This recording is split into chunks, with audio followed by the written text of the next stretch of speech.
last week. And the Speaker ruled in this House that this is a phenomenon that is a serious disaster in Kenya, and he committed to the Prime Cabinet Secretary to appear before this House and give a comprehensive statement that affects the whole country, because this is a national phenomenon in the country. Correct.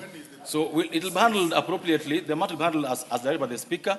And in any case, Honorable Kamuren can raise this with the PSCS too. Members, before we proceed to the next order, let's welcome students from Lugulu Boarding Primary School, Ubuye East, Bungoma County. They are seated in the public gallery.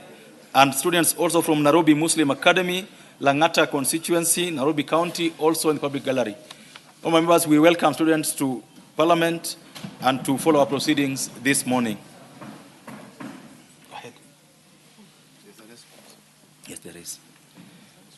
So before we move to the next order, there's a response to a statement by the Committee on Energy. Is the chairperson in the House? I can see the vice chairperson in the House. And the person who asked the question is Honorable Member for North Hall, the Honorable Ade Wario, who I think is in the House too. Go ahead.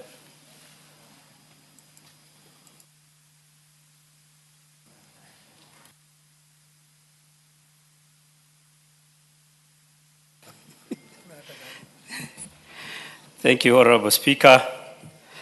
The submission by the Principal Secretary, State Department of Energy, following the letter dated 4th June 2026, reference number, the National Assembly Department for Energy requests the Principal Secretary, State Department of Energy and Petroleum to submit submission regarding development of renewable energy infrastructure in North Hall constituency, as requested by Honorable Wario, Member of Parliament for North Hall constituency. 1. The rationale for continued development of new solar mini-grid in Basi, Foria, Elgad, and Gas, while existing mini-grids are not regularly maintained. The answer, the government remains committed to achieving universal access to electricity through both grid extension and off-grid electricity solution. The ongoing investment in solar mini-grid in Basi, Foria, Elgad, and Gas under the Kenya off-grid solar access project, COSAP, is intended to extend electricity to access to unserved communities. The ministry wish to clarify that the mini-grids in Bukana and Ileret are privately owned, operated solar mini-grids with the installed capacity of 35 kilowatts and 25 kilowatts respectively. And these facilities were developed through the funding provided by the Foreign Commonwealth and Development Office, formerly the Department of International Development of the United Kingdom. And similarly, the Hurili Hills mini-grid is privately operated, facilitated, that was established with the support of the German Agency for International Cooperation. And consequently, the operation and maintenance of these facilities do not fall directly under the mandate of the ministry.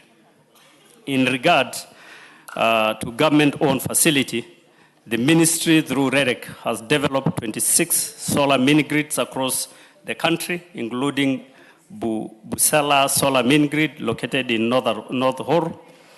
And most of these facilities have been in operation for the last 5 years and have reached a stage where major maintenance and equipment replacement and solar rehabilitation are required to sustain reliable service delivery. The ministry acknowledged that maintenance intervention at some of these facilities have been delayed due to budgetary constraints that affected the availability of funds for routine and major maintenance work. However, the government has since allocated funding for rehabilitation and maintenance of solar main grids and procurement process for maintenance work, including Basila solar main grid, are currently underway. The new main grids are being implemented under COSAP, presented at different programs designed under lesson learned from earlier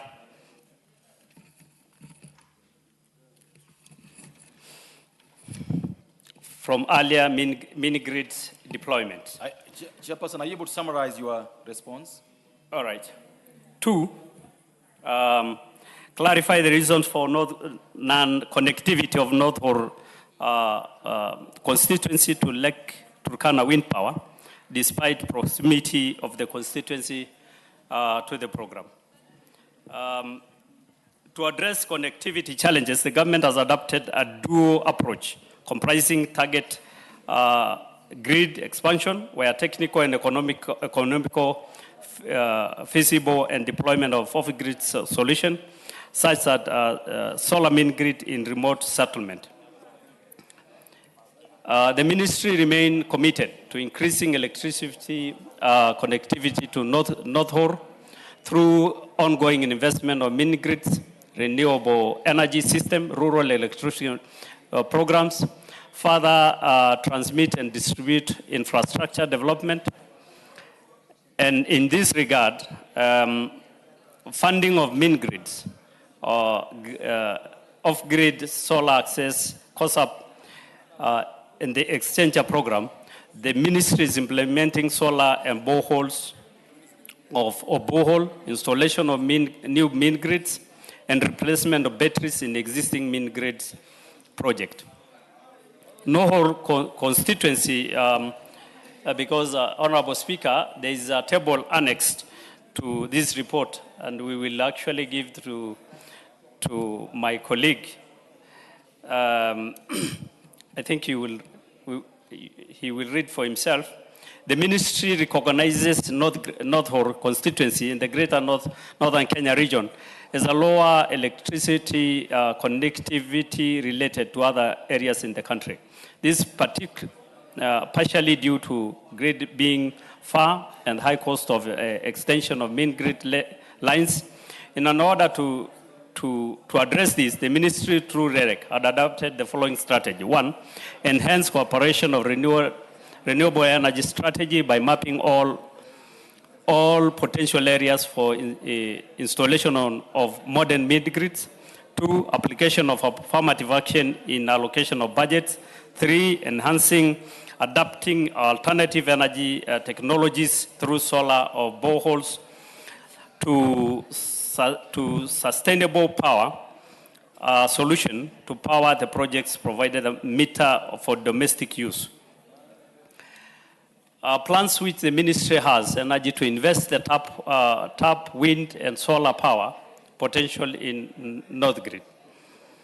The implementation of phase 1, 200 megawatts Marsabit wind power, is a project over a 5-year period, which is a key milestone outlined as follows. 2025-2026, a completion of environmental and social impact assessment, birds and birds study, free priority informed consent study to ensure regular compliance and meaningful community participation, community land election that is being held, that has already been held, will be held on 22nd and 26th June, and securing approvals from the National Treasury and Cabinet approval for financial closure and the contractor procurement through competitive bidding. In 2026, manufacturing of project components and detailed logistic planning. 2028-2029, construction and installation of project infrastructure. And finally, KenGen remains firm, committed to delivering clean, reliable energy while ensuring tangible social impact benefit to communities, including deploying opportunity infrastructure development and enhance livelihood. I thank you, Mr. Speaker. I submit. Thank you. Thank you, the Honorable Rio. Thank you, Honorable Speaker. Honorable Speaker, as I agree with most of the responses, I really don't agree with response number 1 that mentions about the agreement between the private investor and the Minister of Energy. Because it is the responsibility of the ministry to ensure that these mini-grids works and serve the intended purpose. It has been, this mini-grids has been off for the last 3 years. And we've made several attempts to talk to the ministry and also REREC to ensure that this mini-grids really works. So I don't really agree that, because it's not really the responsibility of the community to engage with the private investor while they are not the ones who signed the agreement between... Order, members, order. Between the ministry... Order, we want to listen to the Honorable Rio. Between the ministry and also the private investor. Because what the community knows is that these mini-grids were established and were installed by the Minister of Energy, which respects the government of the Republic of Kenya. Thank you. But not the investor. Thank you very much. Thank you. The Honorable Ngikor. Go ahead. Thank you, Chair. Chair, on the same, I am also affected on the same issue of the mini grids. All the mini grids in the North Rift, which were done by the Ministry of Energy through REREC, all of them, they are now stalled and none of them is working. And we fail to understand the response the committee they are giving, telling us that it is the duty of the community to alliance with the company which funded the mini grid. It is the duty of the ministry to maintain the mini grid through the Kenya Power Company. So we need that response to be done clearly so that the right information can be given so that the people of northern Kenya can get power through the mini grids which were done by the Ministry of Energy through REREC. Thank you, Mr. Speaker. The Honorable Vice Chair of the Energy Committee, you've heard these sentiments. Please take up these matters and let them be dealt with.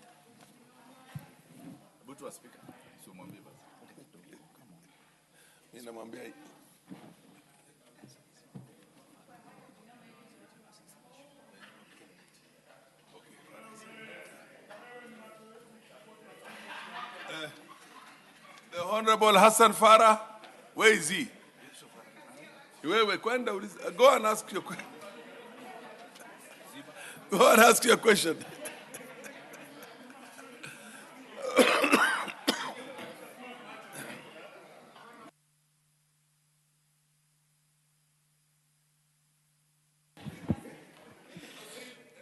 Honorable Speaker, pursuant to the provisions of Standing Order 42-2C1, I rise to request for a statement from the chairperson of the Department Committee on Administration and Internal Security regarding the disappearance of a resident of Wajir West constituency. Honorable Speaker, on 3rd June 2026, Mr. Hassan Omar Abbash Omar of ID number 34XX48, a resident of Makaror in Wajir West constituency, was reportedly abducted outside Wajir General Hospital and forced into a Toyota Land Cruiser. Registration number KBY 746G. The matter was reported at Wajir Central, abducted outside Wajir General Hospital and forced into a Toyota Land Cruiser registration number KBY 746G. The matter was reported at Wajir General Hospital Station and OB number 32/03-06026. The disappearance of Mr. Omar has caused great distress to his family, relatives, and residents of Wajir West constituency, who remain concerned about his safety and whereabouts. Despite the matter having been reported to the police, his family is yet to receive information on the progress of investigations. Honorable Speaker, it's against this backdrop that I request for a statement from the chairperson of the Departmental Committee on Administration and Internal Security on the following. Number 1, The circumstance surrounding the alleged abduction and disappearance of Mr. Hassan Bash Omar on 3rd June 2026 outside Wajir Central Hospital. Number 2, the status of the investigation into the matter reported at Wajir Central Police Station under OB number 32/03/06/26, including suspects identified, if any, in connection with the alleged abduction. And step number 3, the steps taken by the National Police Service and other relevant security agencies to establish the whereabouts of Mr. Omar and secure his safe return. I thank you, Honorable Speaker. The chair of the Security Committee? Chair, who is there from the committee? You are here? Yes. Proceed and give an undertaking based on the urgency of this matter. Thank you, Mr. Speaker. We will give a response in 2 weeks. You give a response in 2 weeks? Yes. Yes, yes. Or the first week after recess, Mr. Speaker. Honorable Farah. Use the same opportunity to ask me to respond. 2 weeks is more or less the standard, and it's okay. Yes. Give him the mic. Honorable Speaker, this is a matter of life and death. It can't wait for 2 weeks. I need a statement next week, or even tomorrow or the day after, because this is a matter that can be just determined by the... Yes, committee member. Mr. Speaker, maybe, according to the standing orders, we can give 7 days, but not tomorrow. Okay, fair enough. You're going to give 7 days. Thank you. What's your point of order, Honorable Wamboka? I'm not going to... The member of the committee should be factual. You cannot be responding and say, maybe.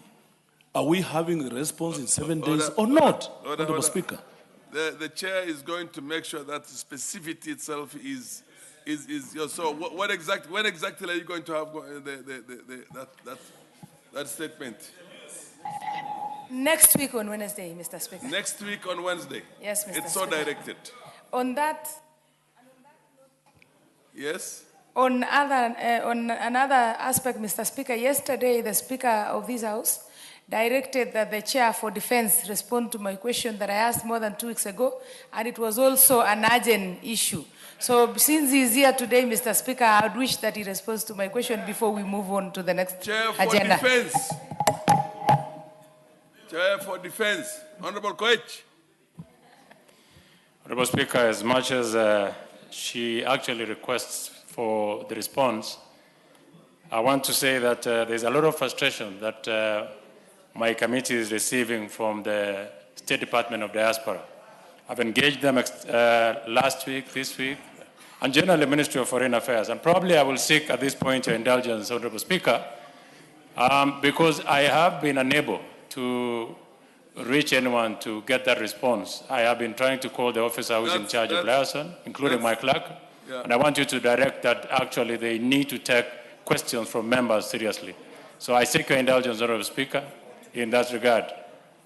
That's why, being a member of Parliament for Dadaab and myself, I think the system we established under this Constitution is a frustration in itself. We used to have ministers in the House here who are both legislators as well as in the executive, and when they give an undertaking and they don't, perform on that undertaking, there used to be sanctions from the chair. Now you are chairman, all you have to do is to become a conveyor belt to another department. Personally, what do you think, what direction do you think the chair can give to the department? Yes, what's your issue, Madam? Mr. Speaker, it is good to note, and the relevant ministry should actually take note that the Kenyans in diaspora remit 650 billion to the economy of this country every year. And whenever they face challenges, Mr. Speaker, outside there, it affects even their families back at home. For the case of this lady, she was killed barely 2 weeks, 6 weeks after leaving Kenya. Remember, this is somebody who the parents sold everything to have a go to Australia. And when the relevant ministry is not even is not concerned or is not taking the questions from this house seriously, Mr. Speaker, there is a problem and there is need of this house to make a decision about that Ministry of Diaspora. These are people who contribute to this economy of this country and even the employment, because in this country we understand the challenge of employment and the diaspora is helping us. The ambassadors as well are not helping us any much because most of them are aspirants and they are contestants. They linger around in Kenya doing campaigns, and whenever they are needed maybe in their country of jurisdiction, they are frustrated equally. So Mr. Speaker, there is need for this house to make a decision to compel them to be giving answers as soon as possible. For example, the member here requires an answer from the ministry, from the Committee of Internal Security within 7 days. Why don't they give also answers as soon as they are required? My question is now 3 weeks old. Yes, yes. Thank you. Point taken. Honorable member.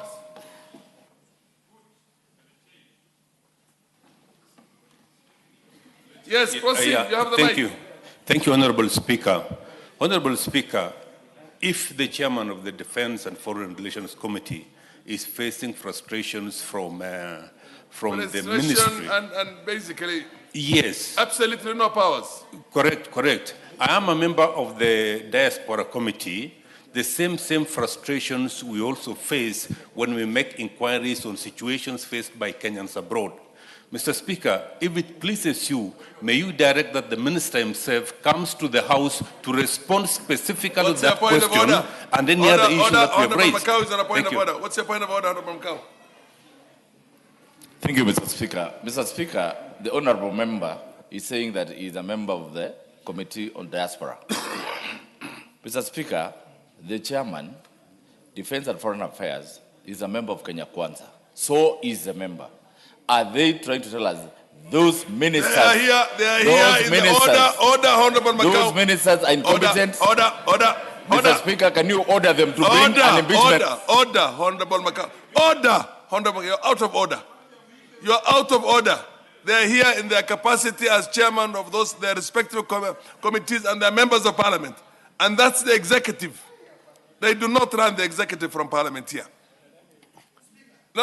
Yes. What's your point of order, the majority whip? Honourable Speaker, the procedure, yes, or the precedent that has been set in this House, yes, on similar matters, yes, where the chairs of the committees face difficulties in reaching out to the members of the executive, yes, they raise it above and through the House leadership. And listening to the chair of defense, he moved you to direct that the minister be compelled. That can only be done by the leadership in this floor, Honorable Speaker. Yes. So the right procedure, Honorable Speaker, is that the chair of the Defense Committee submits, of course, his complaints now to the House leadership, and will compel the minister to appear before this House, Honorable Speaker, to respond to such questions. You know, the Honorable Chief Whip, I'm sure you understand the separation of power. The executive, the legislature, and the House here. Yeah, the House can sanction the legislature, the executive. Here, you can have a motion of censure on any member of the executive. But the House, I think, is not the best place to direct a minister if the minister is not here delivering or rather protecting his own ministry here when on the allotted dates. But nonetheless, I'll still go ahead and direct. Yes, what's your point of order, Honorable Koinan? Order. Mr. Speaker, this is the House of Records. And this is the first arm of government. Article 1 of the current constitution, which gladly, I was one of the participants actually in drafting this document, clearly stipulates that representation is the same as our sovereignty. Taking what the member has said into account and reading Article 125, I feel this House is being misled. My good friend, the chairman of Defense and Foreign Relations, cannot feign that he doesn't have the powers. you have the powers to call anybody at will and invoke Article 125, and this is what it says. If a minister, Article 125, Mr. Speaker, Article 125 says, either House of Parliament and any of its committees has powers to summon any person to appear before it for the purpose of giving evidence or providing information. That's Article 125 of the Constitution. 2, it says, for purposes, clause 1. 1 second, Mr. Speaker. Fair enough, Honorable Kainan. 1 second. The chair has taken note of that. This is an allotted date for a finance bill. And it's order, Honorable Finance, please take a seat. The last bit of this particular article is what I wanted to read. It says, for purpose of clause 1, a House of Parliament or any of its committees has the same powers as the High Court to enforce the attendance of witness and examine them on oath, affirmation, or otherwise. B, it says, to compel the production of documents. And C, to issue a commission or request and examine the same wherever they are. And so if you read that with the Powers and Privileges Act, which I was the sponsor, clearly, my good friend here, the power is in your hand. Compel, bring the information to the House. Order, Honorable Kenan, your point is taken. Can you give a firm undertaking on when you will have that answer in the House? Honorable Speaker, I'm not just a chairman. I lead a very powerful committee. Yes. I did not say that I'm frustrated to get the response. Out of nowhere, yes, you are right. It has taken a bit more of time than I expected. Yes. Honorable Speaker, when we finish this morning session, I will personally walk into the Ministry of Diaspora, State Department of Diaspora. I will have the response this afternoon. Perfect. Very well undertaken. Next order, Honorable Member, order. Next order. Next order. Next order. I've directed. Wamboka, what you don't understand. Order. You have a problem because you are trying to learn the rules and the way this thing is managed without listening. And it has been responded. Which your statement? Can you raise it then in the order? Not now. Order. I have called for the next order. Approach the chair and pick up another appropriate moment. Next order. Order number 8, the Finance Bill, National Assembly Bill number 26 of 2026. Honorable members, for your information, the primary role of a House and National Assembly is to pass government finance bills. Listen, you have to understand everything else. So when you are on the finance bill, then you make sure that you give maximum time. But the moment you're out of the finance bill, you can come back. Ours is based on the Westminster system, which is called the House of Commons. And the finance bill takes precedence over anything else and everything else, including what you are seeking right now. So let us be through with this, and then you can come and take it. Thank you. Who was on the chair? Who was on the ground? I was. No, Mule. Honorable Mule.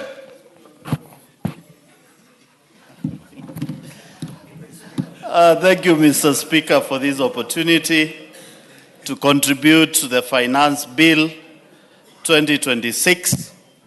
Mr. Speaker, on the onset, I want to state very clearly, I oppose this bill in totality due to the following reasons in different clauses. Mr. Speaker, yesterday we were treated to a drama whereby some members wanted us to give reasons why we are opposing the bill. Mr. Speaker, I want to remind the House there are 5 important key issues to be canvassed in the finance bill. That is raising revenue, providing incentive to investors, protecting the public on harmful products, protecting investors, enforcing compliance in tax collection, The bill contains various acts which we need to deal with, and that's why I want to dwell on, Mr. Speaker.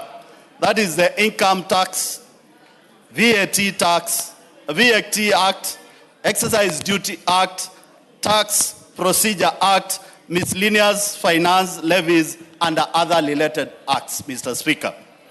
Mr. Speaker, to begin with, I want to dwell on the issue of income tax, Part 2, Clause 2B, expansion of definition of management of professional fee, included card-based payment. Mr. Speaker, why we are opposing to this clause, the bill proposes to expand the definition of management and professional fee in the charge fee and merchant service fee, which raises the card-based payment. On that regard, Mr. Speaker, this cost translate will go up and effectively affect the industry of tourism, hospitality, which as a country we cannot afford to raise any other taxes on it, and therefore I oppose the bill in totality. Clause, Mr. Speaker, on the same breath of income tax, Clause 3, Section 5, which restricts tax expansion on gratuity payment to employees serving for the last 3 years.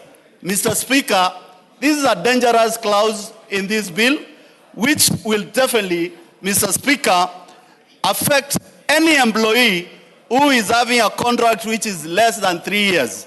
And Mr. Speaker, disadvantaging that Kenyan to receive his benefit after this proposal. Mr. Speaker, I want to urge members in this House, we are not just dealing with a proposed finance bill, we are dealing with the life of Kenyans, and therefore, due to this clause, Mr. Speaker, we don't have any other option to support this bill but reject it unless this clause is amended. Mr. Speaker, let's proceed to clause 7 of the same bill, which introduced withholding winning and with odd tax on winning on any rate of 20% for both resident and non-resident, Mr. Speaker.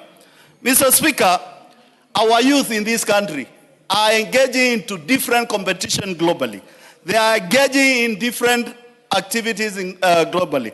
This clause denies the young people in this country the opportunity to get what is right for them by introducing the withholding tax. So, Mr. Speaker, and I want to urge our colleagues, these are clauses which we need to reject to make sure that at least the young people in this country get their right fair share.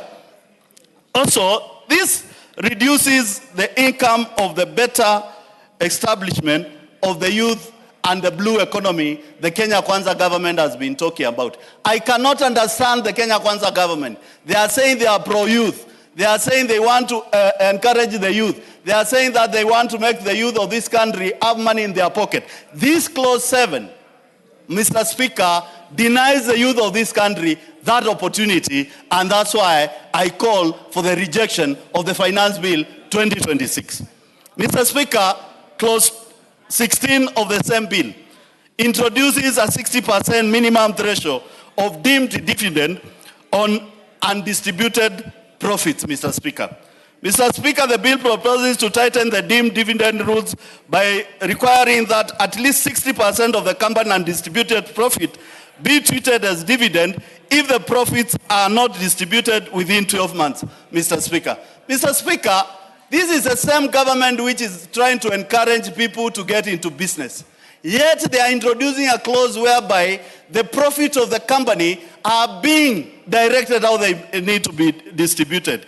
This will force business to redistribute dividend against their investment policy, and dividends are retained in the business for expansion, Mr. Speaker. Mr. Speaker, if you have a business today and you have some profits which have not been divided within the company, that money goes back, is plowed back to the company to make sure that the company grows. Mr. Speaker, with this clause 16, we cannot afford any more at any time and any chance to support this bill, Mr. Speaker.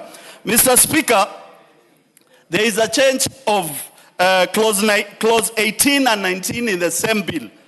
Change in due date of filing taxes. Mr. Speaker, I don't want to dwell on that. Yesterday it was talked about, and Mr. Speaker, I can assure you, the change of date of filing taxes will definitely have an effect on work on audit funds, and may result to errors whereby people will start hiding the money the same government is looking for.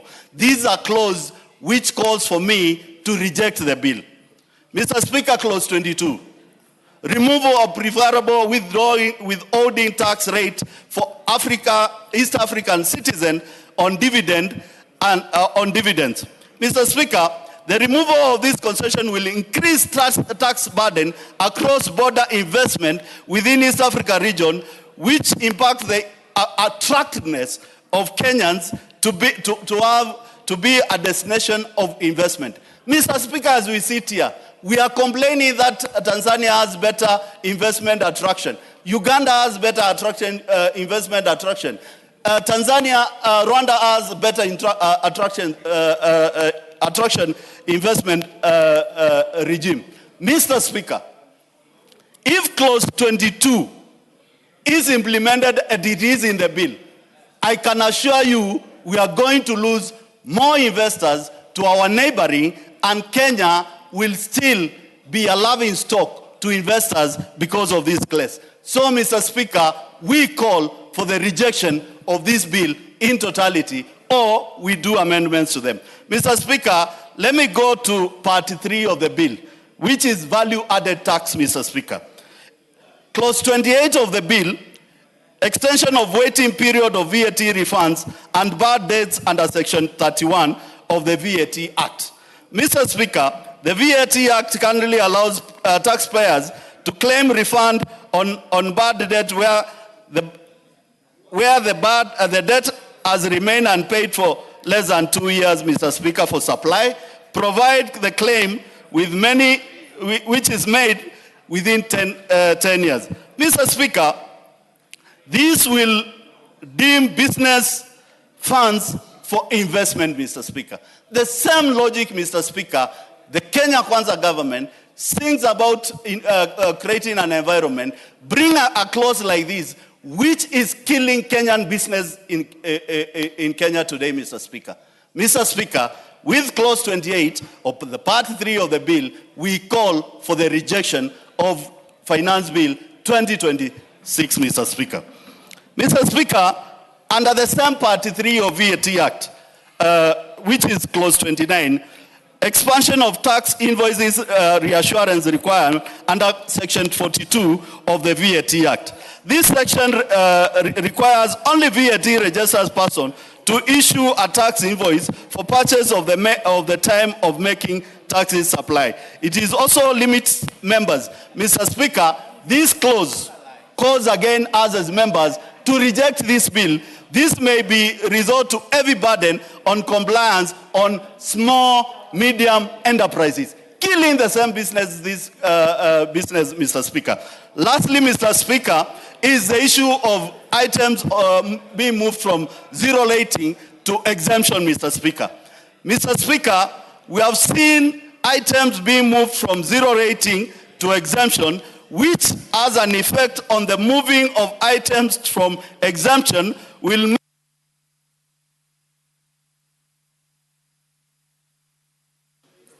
the member for Kabuchai.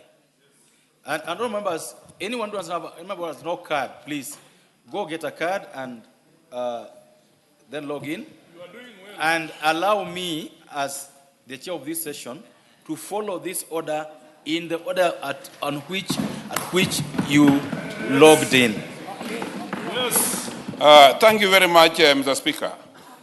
Mr. Speaker, today is a very important day for Kenya. It is a day, Mr. Speaker, that Kenyans are alert everywhere, because what the decision we are going to make in this House, Mr. Speaker, affects their life in its entirety, Mr. Speaker. Mr. Speaker, having gone through all this bill, when I tried to align with the roadside advertisements, the Speaker pronouncements by the head of state that is going to take care of people who earn 30,000 and below. 30,000 below. 1.5 million workers in this country, Mr. Speaker. Those aspirations, Mr. Speaker, is not taken care of here. I've gone through it. If this government wants to walk the talk, 1.5 million Kenyans who get 30,000 below have a dependency rate of 10 million who rely on them, Mr. Speaker. If it is not found here, this is the only tax law that comes to this House for us to pass. No one, including the minister, no one, including the director, can propose a tax law without this House passing the tax law, Mr. Speaker. So we are here, Mr. Speaker, to actually find out if it is not here, this thing must be thrown and rejected in totality. Yes. Mr. Speaker, Mr. Speaker, when you go to it... Honorable Majimbo, order. There is a point of order. Thank you.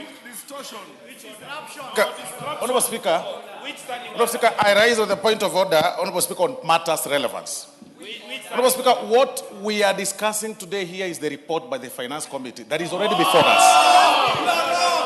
We are not discussing what is not in the report by the Finance Committee, Honorable Speaker. Honorable Speaker, the issues raised by the Honorable Member for Kabuchai, that pronouncements were made by His Excellency the President somewhere in the roadside, it is the responsibility of this House to legislate, Honorable Speaker. It is not the head of state to legislate, Honorable Speaker. If he made his pronouncements there, at the point we will bring them here, Honorable Speaker, we will have an opportunity. We will have an opportunity to discuss. Take your seat.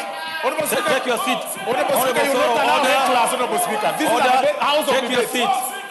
Honorable Speaker, this is a House of Take your seat. Take your seat, Honorable Soro. Order. The Honorable Majimbo. The Honorable Jack Wamboka. This House will listen to the Honorable Majimbo in silence. The Honorable Majimbo will remain order. The Honorable Majimbo will remain relevant in his submissions to ensure, because there's no law. And you know it very well. We are not in the old constitution. We have a new constitution that give parliament powers. We don't order. We do not need the president to do anything for us to discuss any matter in this House. It belongs elsewhere, and you know that very well. So let's maintain decorum, and I expect all of us to be decorous in this morning sitting so that we can proceed with doing. Order. The Honorable Majimbo will be heard without any further point of order. Go ahead. Yes, thank you, Mr. Speaker. Mr. Speaker, I don't want to be tempted, because I'm a very good singer. I don't want to be tempted to sing the song that Kenyans sang for Honorable Soro in Kusi Stadium, because it touches on his private part. Mr. Speaker, when we come to this bill, Mr. Speaker, exactly, Mr. Speaker, Part A, Section 1, number 169, Mr. Speaker, which touches on mitumba in Kiswahili. In English, Mr. Speaker, it is written here as worn clothings and other worn articles. Worn clothings.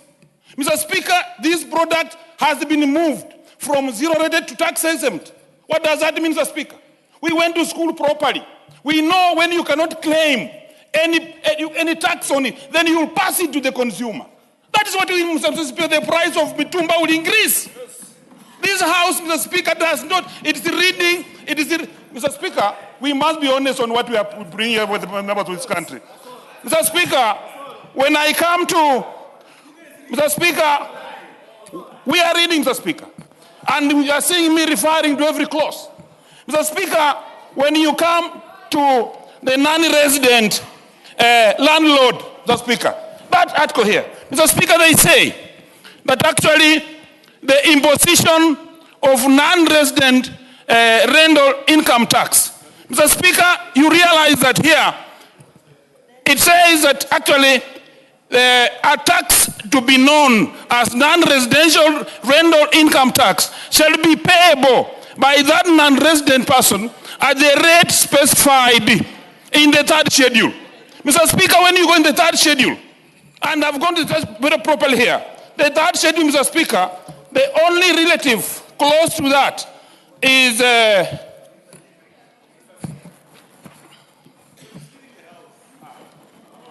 Mr. Speaker, the only clause that is close to that, Mr. Speaker, is C1. C1, Mr. Speaker.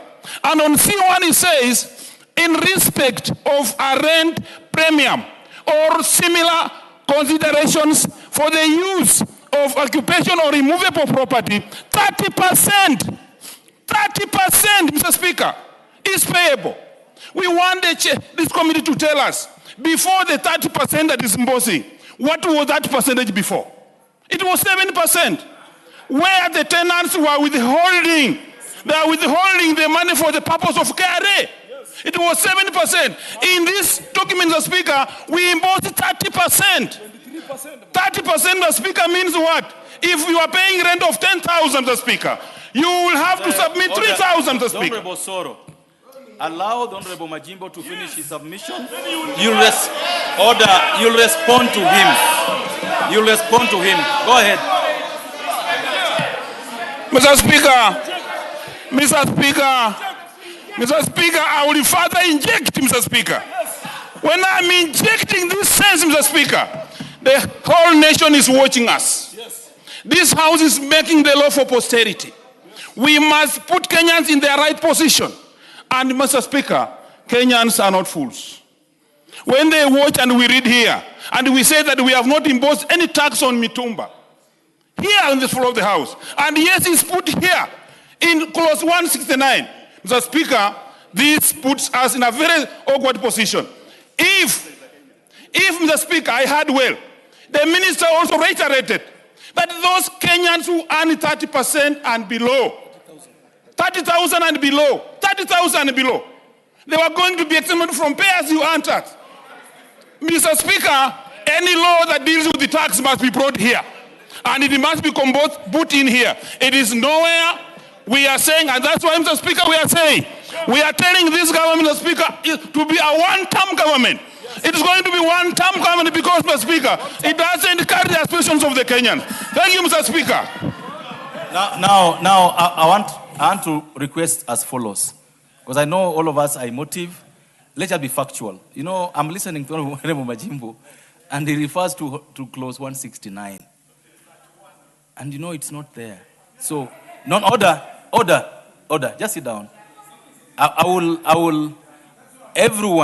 Every member in this house will have their say. In fact, I want to request the following: that because all of us want to speak, if you could limit your intervention to 5-6 minutes, I don't want to control it myself, so that every member is able to get a chance to speak. I'll be very happy. What I will not do, and I want members to be decorous, I'll not stop any member, whether they're opposing or proposing, from saying what they want to say. And that's why I want all of us to have our time and please maintain decorum. The next member on the line is Honorable Mark Mwenje. Oh, thank you, Honorable Speaker. First of all, Honorable Speaker, I rise to raise some very serious issues against this finance bill, Honorable Speaker. Honorable Speaker, one of the issues that I have is Section 35, Honorable Speaker, of this finance bill. Honorable Speaker, this specific section imposes excise duty on cell phones, which seems to have moved from the point of importation to the point of activation. Now, Mr. Speaker, one of the issues that I have with this is that the government is not losing any money. Why are we changing from the point of importation where you pay duty on 50 cell phones, but at the point of activation when it's limited to a specific cell phone? My concern, Honorable Speaker, is with the Commissioner, because at the point of activation, then you tie this phone to a specific person, and there is because you've not defined, and Honorable Speaker, you as a lawyer and yourself, you know that if you don't provide a definition of this activation, what will be put there? What if you put in a spyware? What if at a certain point you can shut down a specific cell phone belonging to specific someone? So, Honorable Speaker, for me, this Section 35, I don't see the point to it because to me the money is the same. So why are you changing it? Honorable Speaker, Section 45, this is on the Tax Procedures Act. Now this one I don't want to belabor it because it was spoken about yesterday. The issue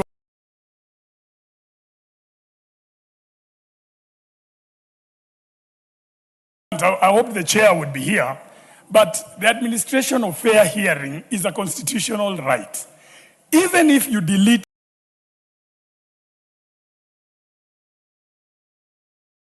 if you amend it, the majority leader was here, Honorable Kaluma. They were very specific on how they think this has been abused. But it doesn't matter. It's been provided for under the Constitution.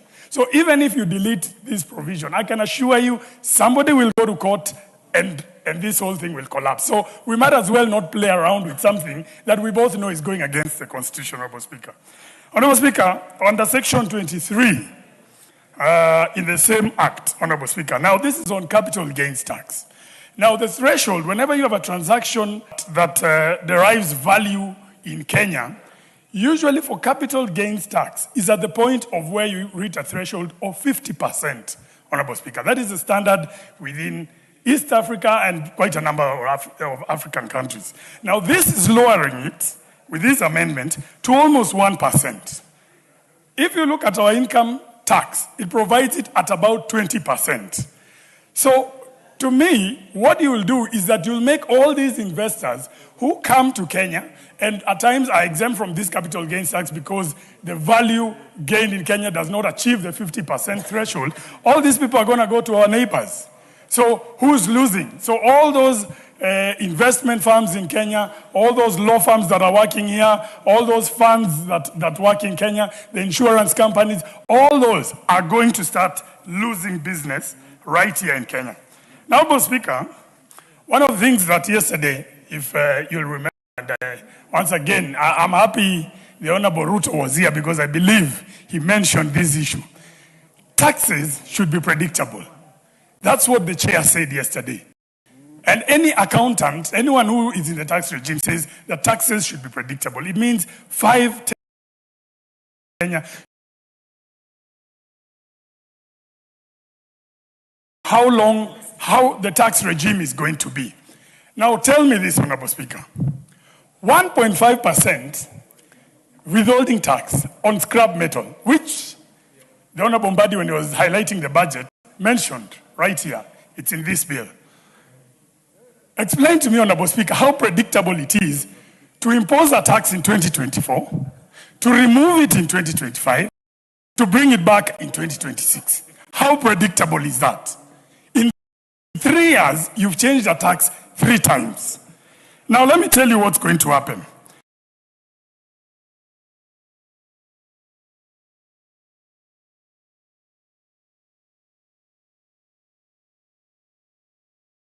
For me, I'm talking even about my constituency. One of the largest steel-making companies, Tonoka, is in my constituency. What it means is that they will have to start reducing the number of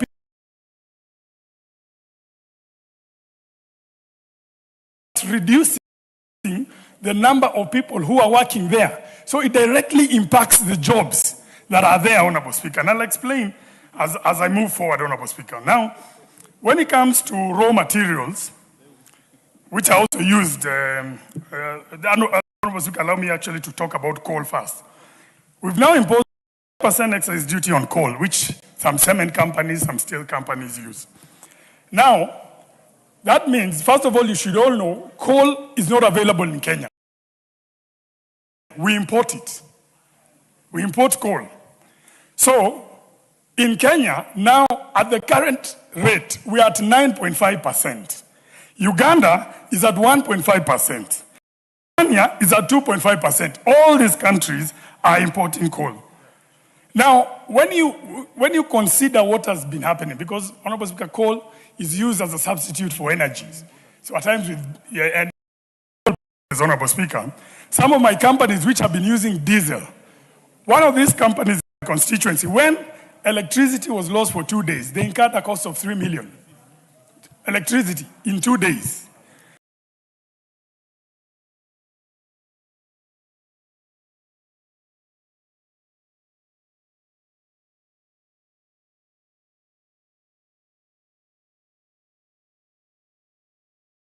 Fuel, one of my companies uses fuel, about 248 liters of diesel per month for fuel in transport costs. So when diesel went up by 46 shillings, that's 11,408,000 per month. Now, even if that amount has reduced, you can prorate it. You can see the amount of expenses are there. And then you increase the cost of coal as well. Honorable Speaker, on raw materials, because raw materials, this has changed, especially in steel and other sectors. So there's a levy of about 17.5%. Now allow me to stick to the steel companies. Local billets, manufactured locally, $650 USD. Imported billets, $490 USD.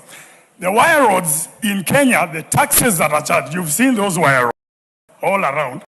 47% tax in Kenya. Billets is 22%. When we go to Uganda, 1.5% Uganda, 1.5% Tanzania, 1.9% in Rwanda. So what does this mean? Honorable Speaker, it means the construction industry, every go up. So even housing that we are talking about, by increasing these taxes, those affordable houses, the cost of constructing those very affordable houses, the prices are going to go up. Now, what does this mean, Honorable Speaker? The companies that are operating in Kenya, the cement companies, the steel companies, what they've done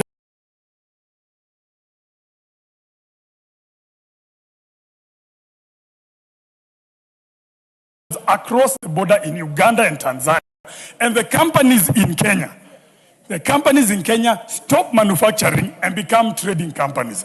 Honorable Speaker, 25 steel milling companies from Kenya have left and have gone to Tanzania and Uganda, including one company from my constituency called EMCO, and even steel structures that have now gone to trading rather than manufacturing. These are jobs that have been lost right here in Nairobi, right here in my constituency, and it's because of some of these taxes that are coming up. So that means, Honorable Speaker, some of our companies have now become trading companies. Honorable Speaker, there is a provision for ESC carve-out goods. Honorable Speaker, this ESC carve-out is for goods that have originated within the East Africa community. By removing this specific carve-out, Honorable Speaker, we are violating the very same treaties that we have with our East African countries. So we are violating bilateral agreements that we have with the East African community. That means very soon, some of the privileges we have with trading with Uganda, Tanzania, and Rwanda, this is going to change. So why should our finance bill violate the ESC carve-out that was agreed bilaterally between all these countries, Honorable Speaker? Honorable Speaker, the issue of zero rating and exempt, we need to clarify. You know, we sit here and we say, we've exempted you from tax, we've exempted you from this, we've exempted. Honorable Speaker, we all know zero rating is better than exempt. So if some of these imported clothes, worn out clothes, we've moved them from zero rating to exempt, it means you cannot claim input VAT. And this is where the devil in the details is. That means the cost of those Mutumba clothes will go up. Finally, Honorable Speaker, when it comes to these rental houses, I'm a member of parliament from Nairobi. Embakasi West is full of rental houses, the entire constituency. Some of these people are foreigners. They are foreigners, they are non-residents, they are not here in Kenya. If you affect the cost of rental prices the way it's been discussed, it means you're increasing rents for all the people living in my constituency, Honorable Speaker. And for that reason, and many others, Honorable Speaker, don't tell the others, unfortunately, I cannot support this bill, and we'll be bringing a lot of amendments so that we can ensure we don't burden the Kenyans that are already. Thank you so much. Honorable members, I'm happy to listen to Honorable Monje because he spoke about 10 minutes without attacking anybody, without going outside script. He's done so well. If we did that, all of us, we'll have a very good debate. The Honorable Gachagua, this is your chance.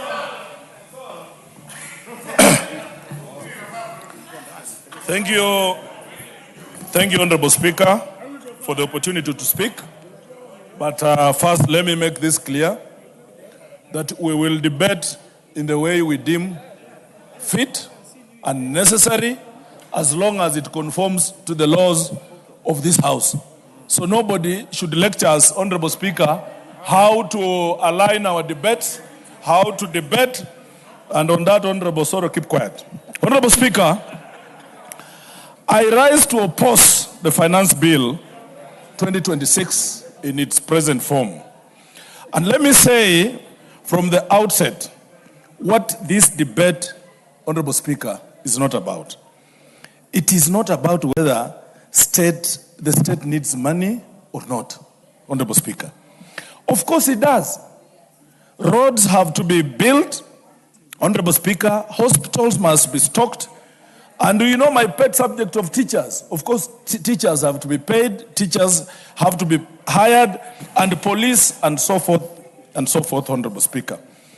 My quarrel with this bill, Honorable Speaker, is how the government wants to raise the revenue, Honorable Speaker.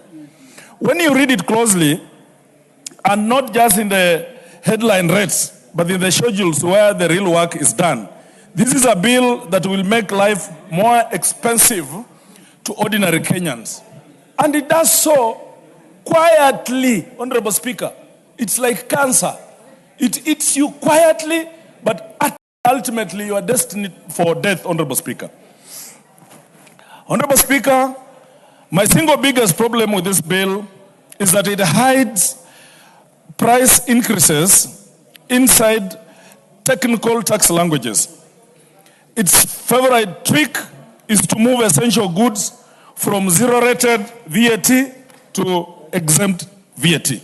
To most Kenyans, these two words sound the same. And of course, it's very mischievous, Honorable Speaker, of the government. They are not the same. And the difference is money out of pocket of the Mwananchi. Honorable Speaker, when a good is zero-rated, the seller charges no VAT and still recovers the VAT paid on inputs. So the goods are truly free of the tax. When a good is merely exempt, the seller charges no VAT but cannot recover the VAT on inputs. So that tax becomes a cost of doing business and is passed on the consumers, who are the ordinary Kenyans, Honorable Speaker, and that is what we are saying. Life becomes more expensive. The life for Kenyans this time, this period, in this government has become more unbearable. So when the bill takes medicine manufacturing inputs, animal feed inputs, solar and lithium batteries, electricity buses, and even bicycles, Honorable Speaker, who uses bicycles? Are the common Mwananchi, the small people down there. Every big person can afford a car. Honorable Speaker, clean cooking stoves and locally assembled phones and moves them from zero-rated to exempt. It is quietly pushing costs onto the consumer. The Mwananchi will not see a new line on the receipt, but they will feel it at the counter. If you tax the inputs of medicine, medicine becomes more expensive. And that is healthcare, Honorable Speaker. Every government has a responsibility to ensure that it leads a citizenry that can afford healthcare. So if medicines go up, Honorable Speaker, the cost of healthcare goes up. And that is what we are saying, that this government must be relevant to the needs, day-to-day needs of the people, and that the cost of living goes up. And Honorable Speaker, we all represent Kenyans. It does not matter whether you represent a Kenya Kwanza government, a Kenya Kwanza citizen, or a Linda Mwananchi citizen, Honorable Speaker. A Kenyan citizen is a Kenyan citizen. Honorable Speaker, if you tax the inputs to clean energy, the family trying to leave charcoal and kerosene behind pays more. This is why I call this a cost of living bill. It does not shout. It does not raise headline VAT rate. It raises the cost of living through the back door.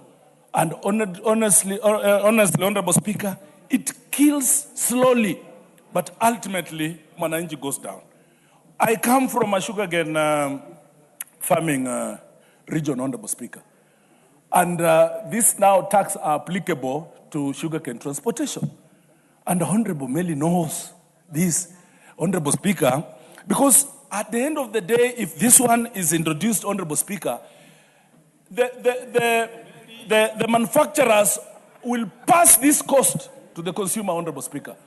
We are still struggling with the prices, the tonnage prices that have been lowered by this government, Honorable Speaker. Whereas cost of living is going up, the tonnage, the cost of per ton, Honorable Speaker, for sugarcane is going down. Where on earth, Honorable Speaker? Where on earth? Only an insensitive government that does not respect itself goes through these things, Honorable Speaker. Honorable Speaker, finance bill should not punish people for buying the very goods that our own national policy tells them to buy. We cannot stand in this house and speak about universal health care, food security, and a green economy, and then pass tax measures that make health, food, and clean energy more expensive. This is not a revenue policy. This is a contradiction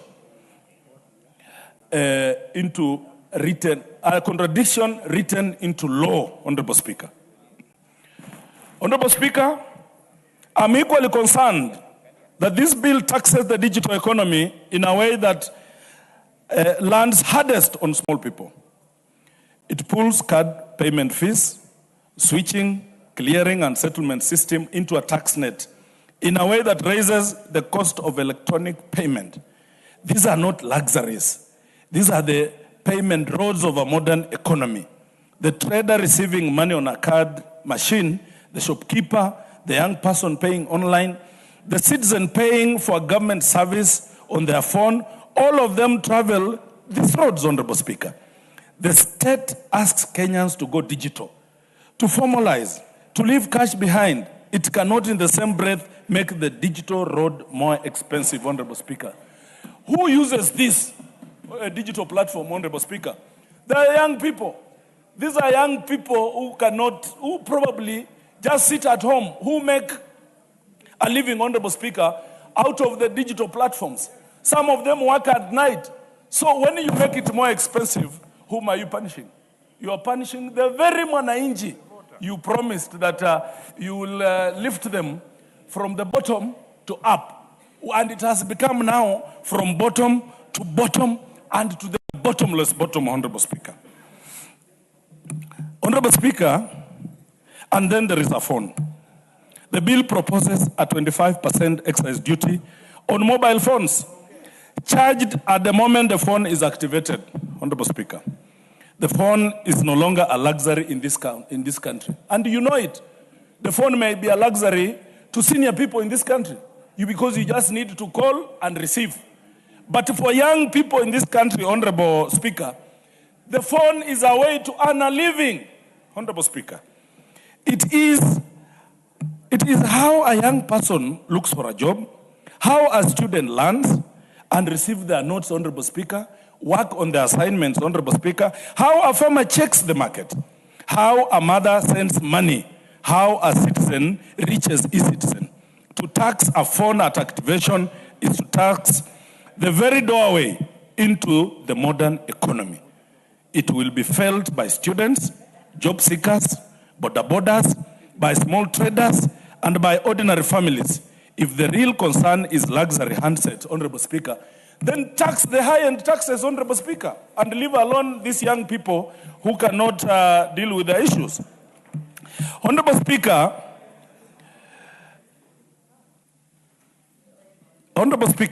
the question before us is, in the end, Honorable Speaker, a finance bill must raise finances in a manner that does not make life unbearable.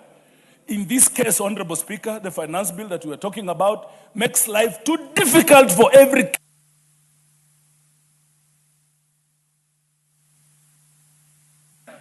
All members, you agree with me that I've given 4 chances this side and interrupted. So I'll also give this side another 4 chances.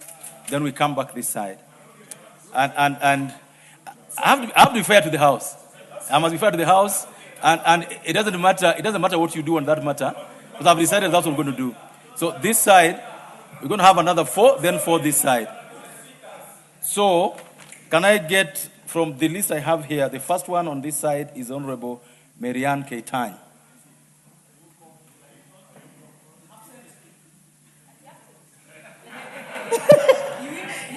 Thank you, Honorable Speaker. I know they are usually used to me sitting at the front there. Today, I decided to sit next to Honorable Mukunji so that we can converse a little. Honorable Speaker, I stand to support the finance bill that is laid before us.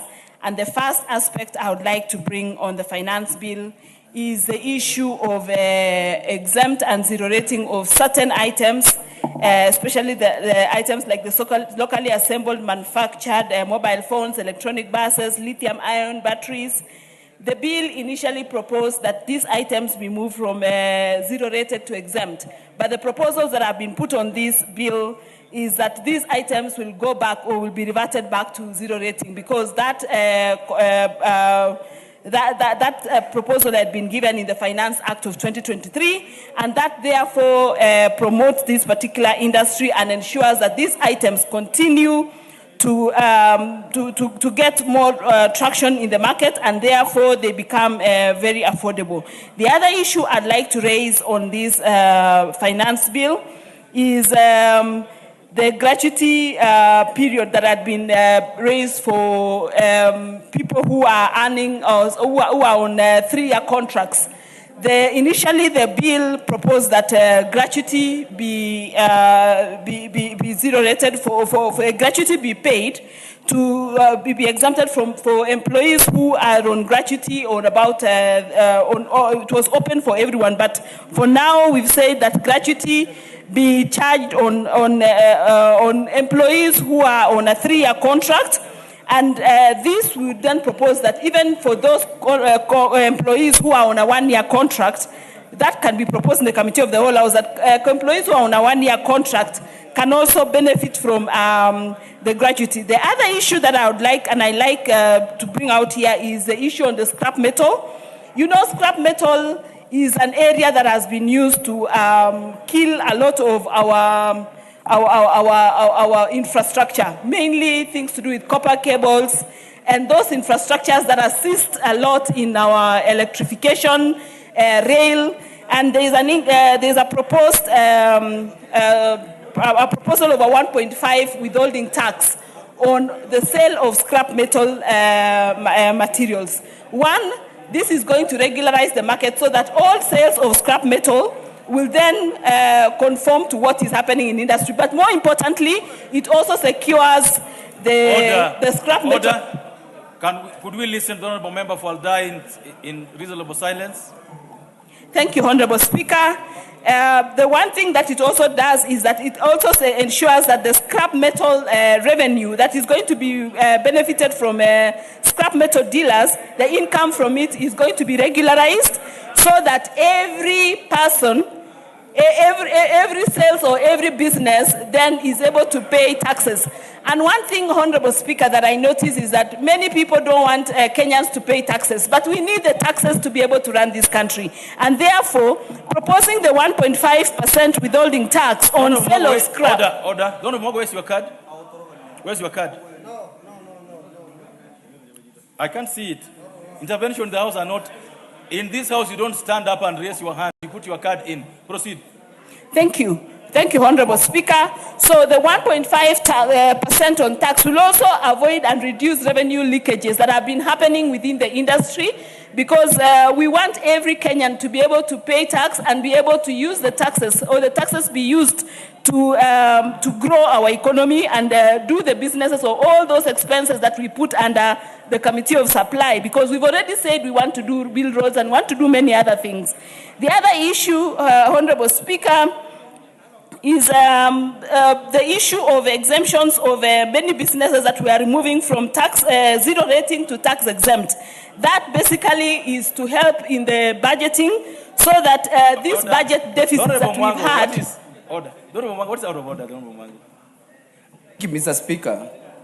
My concern, is it honorable for the honorable member of parliament to insinuate that scrap metal dealers deal in stealing copper wires and railway, whatever you affecting the infrastructure? We have genuine traders who are conducting this business in the scrap metal business. You cannot insinuate that you are imposing a tax because those people deal in stolen goods and stolen infrastructure. It is I'm point of debate, in my opinion. I'm sure you got a chance to debate that particular point. Please proceed. It's a point of debate that you can debate when you get a chance to debate. Go ahead. Thank you, Honorable Speaker. The issue I was dealing with is issues of vandalism that happens in that sector. And therefore, Honorable Speaker, that issue of vandalism, which we know happens in this country, I have not said the scrap metal dealers, but they deal in, most of them may deal in vandalized items. So the issue of introducing the 5% tax, 1.5% tax return will also aid in helping that particular sector become regularized. The other issue I needed to raise, Honorable Speaker, is that most of the taxes that we've now reduced from zero rating to from zero rated to tax exempt is to also ensure that the budget deficit that we see in our books is reduced, because one of the main issues that we have in terms of our budgets and in terms of debt for this country is the budget deficits that we see because of many items that are zero rated. By removing them from zero rating to tax exemption, Honorable Speaker, will allow that our budgeting become neater and our books become neater, because many times our books are looked at when we want to advance or borrow monies, and therefore that will help our tax incentives. The last issue that I'd like to raise, Honorable Speaker, is on the issue of Mitumba. I think a lot of our members have talked about Mitumba, and I want to say that the proposals that are here do not plan to raise taxes on Mitumba or Mitumba clothes, as opposed to what has been put on the floor. The proposals that we have here is not to raise any Mitumba. It is an issue that was raised by the sector, the association, but the committee also proposes that sector, we don't, the Mitumba, the taxes that were supposed to be levied are not levied on the Mitumba items. So we do not expect any price increase on Mitumbas as proposed or as mentioned in the House. I thank you, Honorable Speaker, and I support. Well said. Honorable Soro, go ahead. This time not a point of order. This time was debate. Thank you very much, Honorable Speaker. Honorable Speaker, from the onset, I want to say that I support the report by the committee entirely. And I want to be very particular on the matters that have been raised by our colleagues. Honorable Speaker, this House has been told that the report or the proposal in the finance bill seeks to raise the tax, the tax on the 16% on Mitumba, Honorable Speaker. Far from it, Honorable Speaker, or to the contrary, is that what this particular bill seeks, Honorable Speaker, is to completely move the Mitumba to exempt status. Currently, Honorable Speaker, people pay, or those vendors that deal on Mitumba clothes, Honorable Speaker, pay 16%.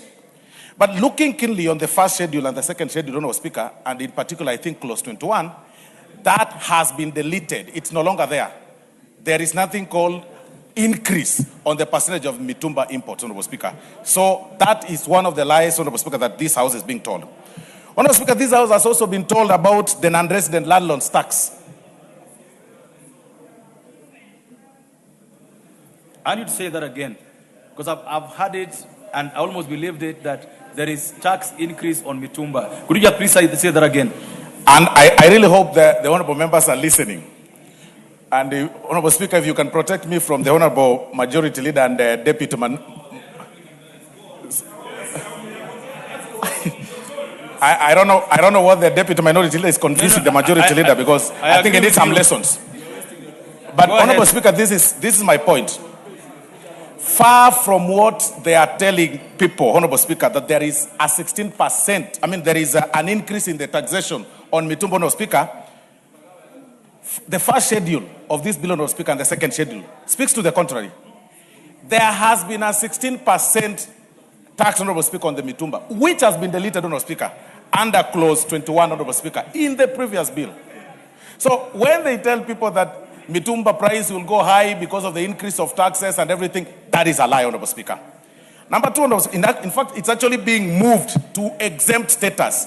It has been 16%. Now it's being moved from 16% to the exempt status, Honorable Speaker. That should be clear, and I'll challenge any person that will rise to speak, Honorable Speaker, to speak to the contrary with the bill, Honorable Speaker. That is one. Two, Honorable Speaker, they have told you, or they've been addressing this House, Honorable Speaker, saying that there is an introduction, Honorable Speaker, of the non-residents landlords tax, Honorable Speaker. What do we have currently, Honorable Speaker? Honorable Speaker, landlords pay tax at the rate of 7.5% currently. All the landlords that own the houses, Honorable Speaker, pay 7.5% in terms of tax, Honorable Speaker. Even the non-residents, Honorable Speaker. Members of this House, Honorable Speaker, who are well-schooled will tell you that you cannot tax on a single item twice, Honorable Speaker. What usually happens with the taxes on the landlord's income, Honorable Speaker? Currently, Honorable Speaker, landlords pay, the non-resident landlords remit their taxes through their tenants, Honorable Speaker. They are not residents of this country. They live, for example, in the US. They work somewhere in Europe. It is the responsibility of their tenants to remit that particular 7.5, Honorable Speaker, on behalf of the non-residents, landlords, Honorable Speaker. And this should be very clear. Currently, it is at 7.5%, and all landlords pay. All of them, whether it is residents or non-residents, as it is right now.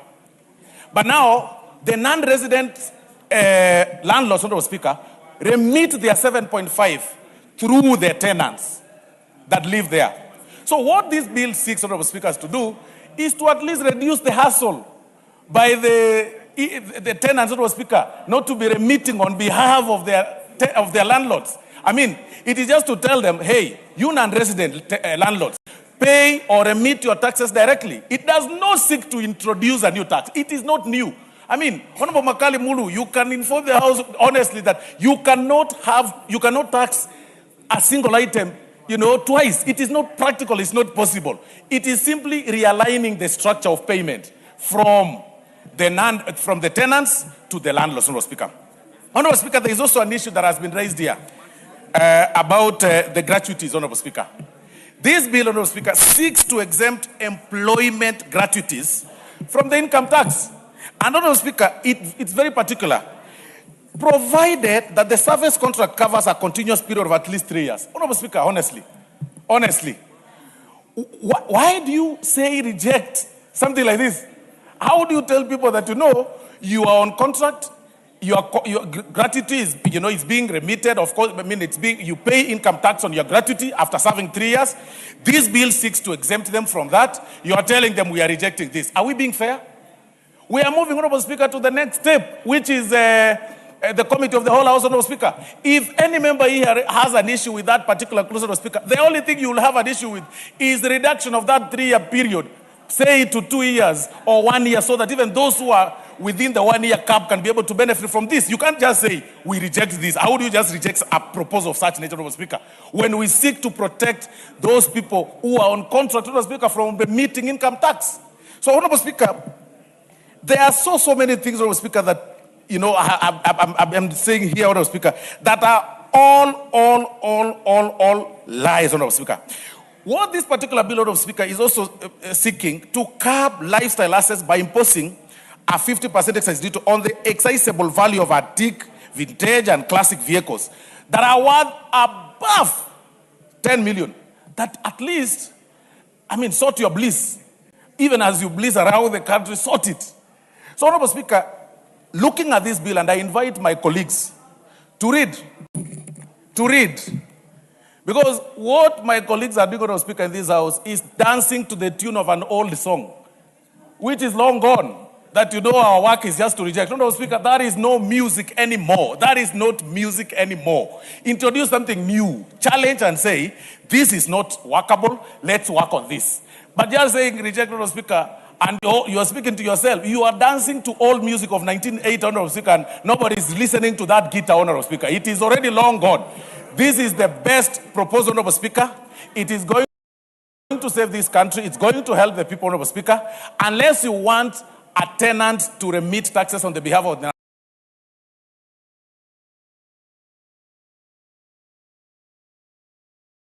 we were saying yesterday, Honorable Speaker, then, I mean, you want to continue adding the hassle by the tenants, Honorable Speaker. Let's be reasonable. It is one thing to oppose, but it's one thing also, it's another thing to be factual and place things on the table as they are, Honorable Speaker. Give us the best proposal. You are saying the gratuity should not be 3 years. Bring a proposal in the afternoon when we go for the committee of the whole House or tomorrow or whatever that will be going, Honorable Speaker, and just say, okay, fine, reduce that income tax remittance, the exempt, from 3 years to at least 1 year contractual people, not just saying reject. With those many remarks, Honorable Speaker, I beg to support, and I know Honorable Kalasinga has learned something. At least I've read for him. Thank you very much. Well said, Honorable Cynthia Muge.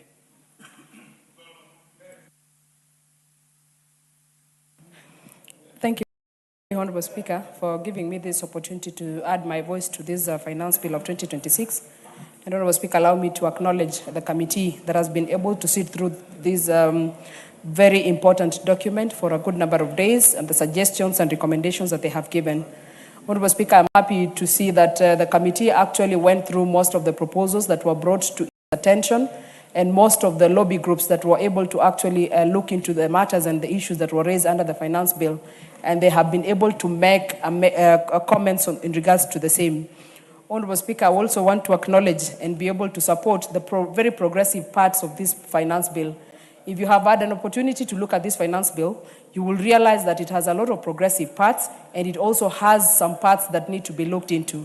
Honorable Speaker, most of the time, the parts that need to be looked into normally overshadow the parts that are really progressive as provided into this finance bill. Honorable Speaker, if you look at the whole agenda and the whole objective of this finance bill, you can be able to see that it is trying to enhance the issue of tax administration.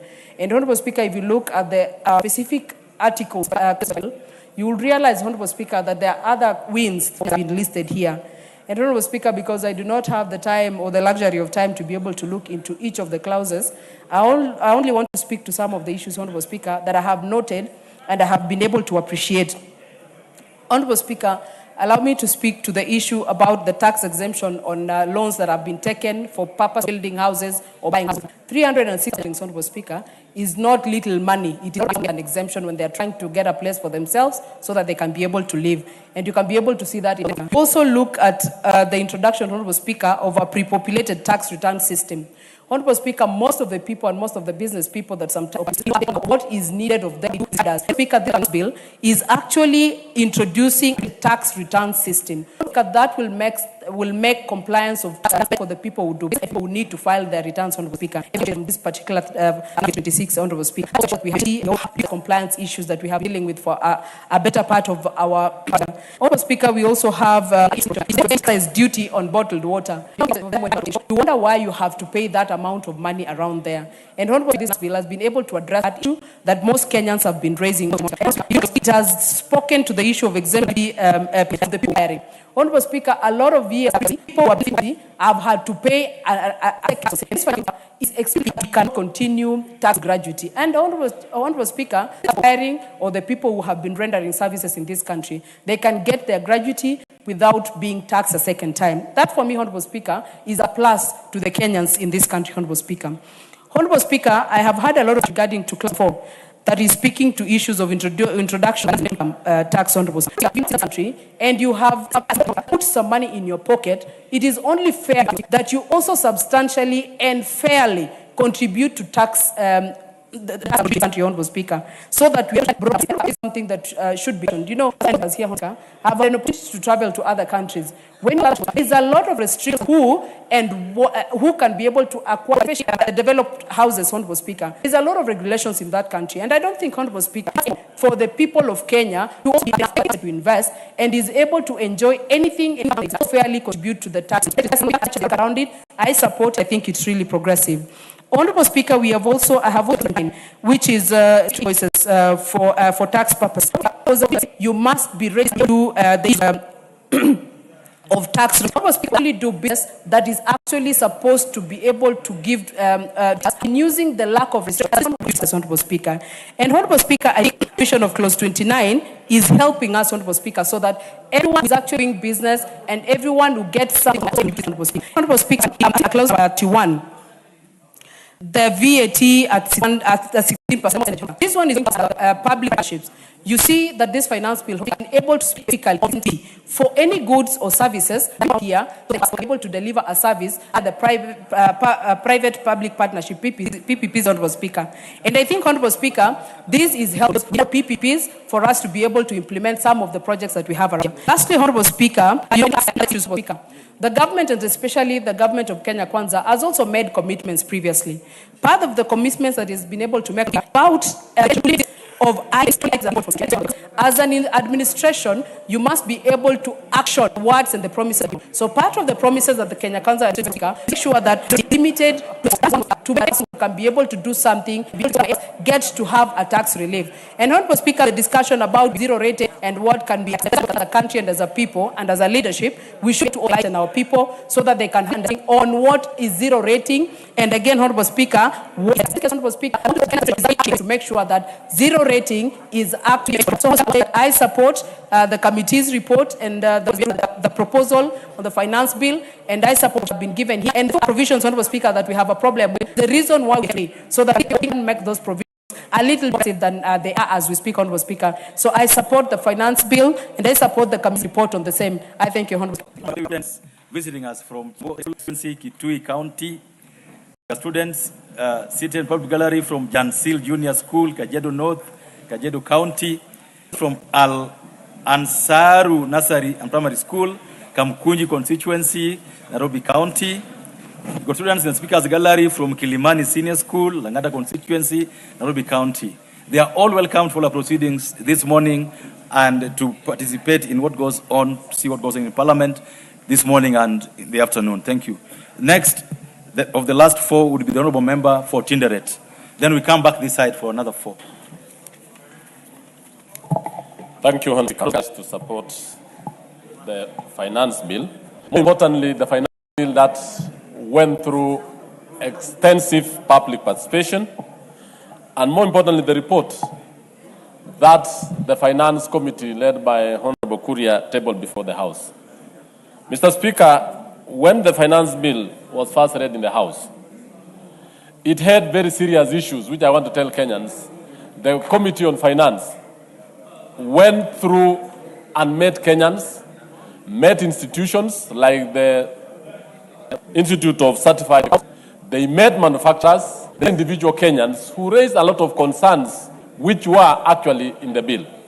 Honorable Speaker, the committee, in its wisdom, managed to listen to the issues raised by Kenyans. And I want to tell members here that it could be improper to actually reach the finance bill without proposals from the committee. Speaker, the finance bill actually address the issues, and the report itself to address the issues that Kenyans raised across board.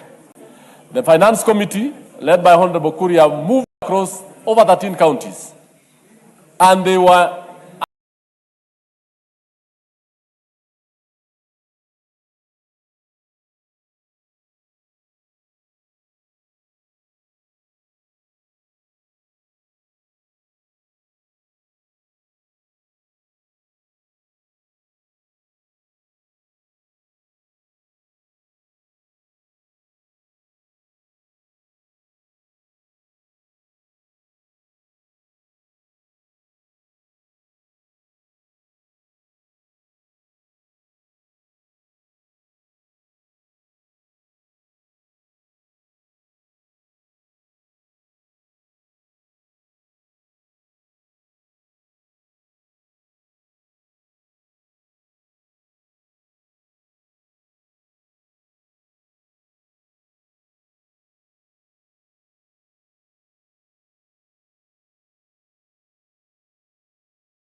contained in that particular report, so that we have an informed view of what we are telling Kenyans. Certain issues that have been proposed, there are a number of amendments which we as members of the House are going to propose to ensure that we have a finance bill that is actually addressing the interest of the Kenyans. Madam Speaker, we have the issue of tax framework with stable practice for trusts and virtual assets. Madam Speaker, there are a lot of issues that Kenyans have raised, especially even on rental income or non-residents. The issue was that the non-resident tax on rent was actually on the person who is paying tax. But now it is the owners on the owner of the house to do it, and it still stands at 7%. There is no much difference, and has not been raised to 30% as alleged by members from the opposite aisle. Madam Speaker, we also have the issue raised by the motor vehicle manufacturers on the electric buses and all those other issues. Zero rating it and exempting it would have given a lot of burden to Kenyans. And I want to thank the committee because they have actually zero rated it and retained the initial response from Kenyans. And I really say this because a number of members in the House are trying to incite the public that the finance bill is not listening to Kenyans. This finance bill, especially on the issue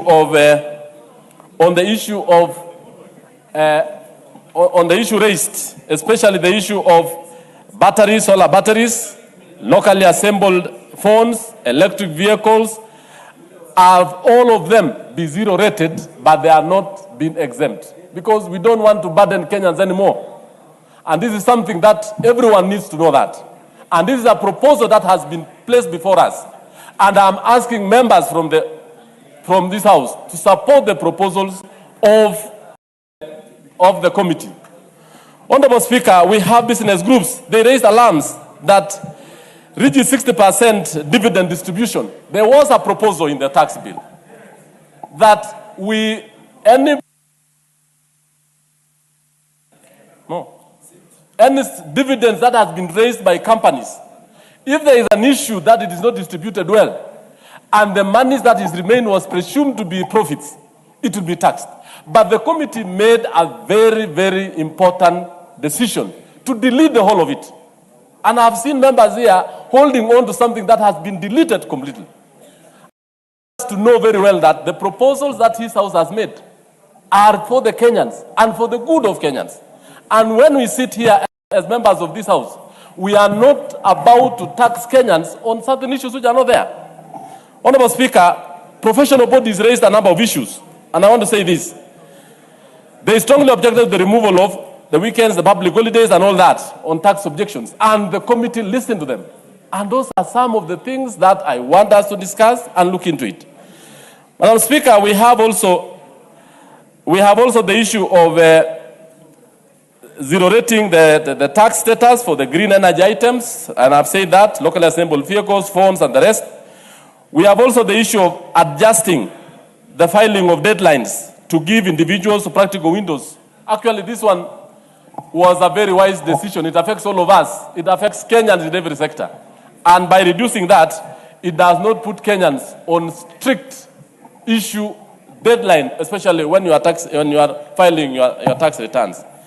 Madam Speaker, we have also the issue of Section 29A to the Tax Procedures Act and safeguard legally requiring the Commissioner to fully disclose third-party data sources used in assessment. This one has actually been done away with.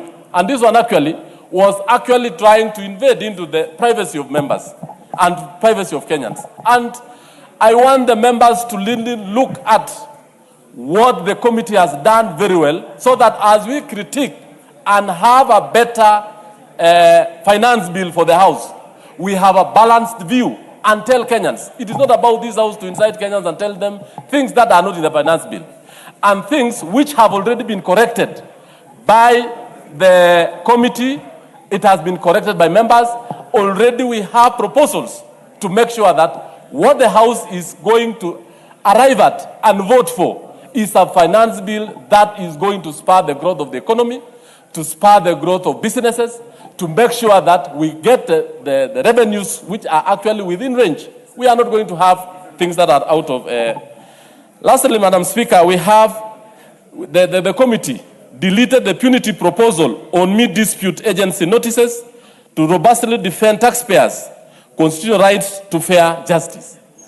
I want the House to really have this very clearly, that the committee decided that we need to remove punitive proposals on dispute agency notices.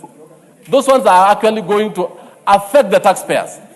And we as members of this House, we are here to defend a taxpayer, and we are also to ensure that this finance bill, which we have it here, is going to make sure that the taxpayer is going to operate in a very fair, in a very objective society, and more importantly, to make sure that this country grows into a better country.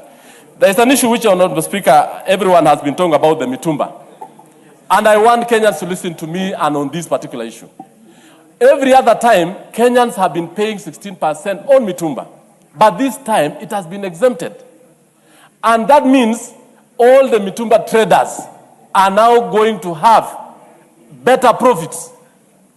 The fact that it was a proposal in the finance bill, the Mitumba businesses came to the finance committee. They appeared. They gave the proposals, and the committee listened to them. And when they listened to them, the committee therefore made proposals that let Mitumba in this country be exempted, not to be VAT at 16%. Who is the beneficiary? It is the Kenyan. It is the taxpayer. It is the Mwananchi. And this is actually going to assist us as a country. Madam Speaker, we also have issues of the bill was trying to establish 25% extra duty on excisable value of telephones for cellular and wireless networks. This one, Honorable Speaker, the committee made proposals to ensure that we don't take the issue of excise duty further to the use of the phone.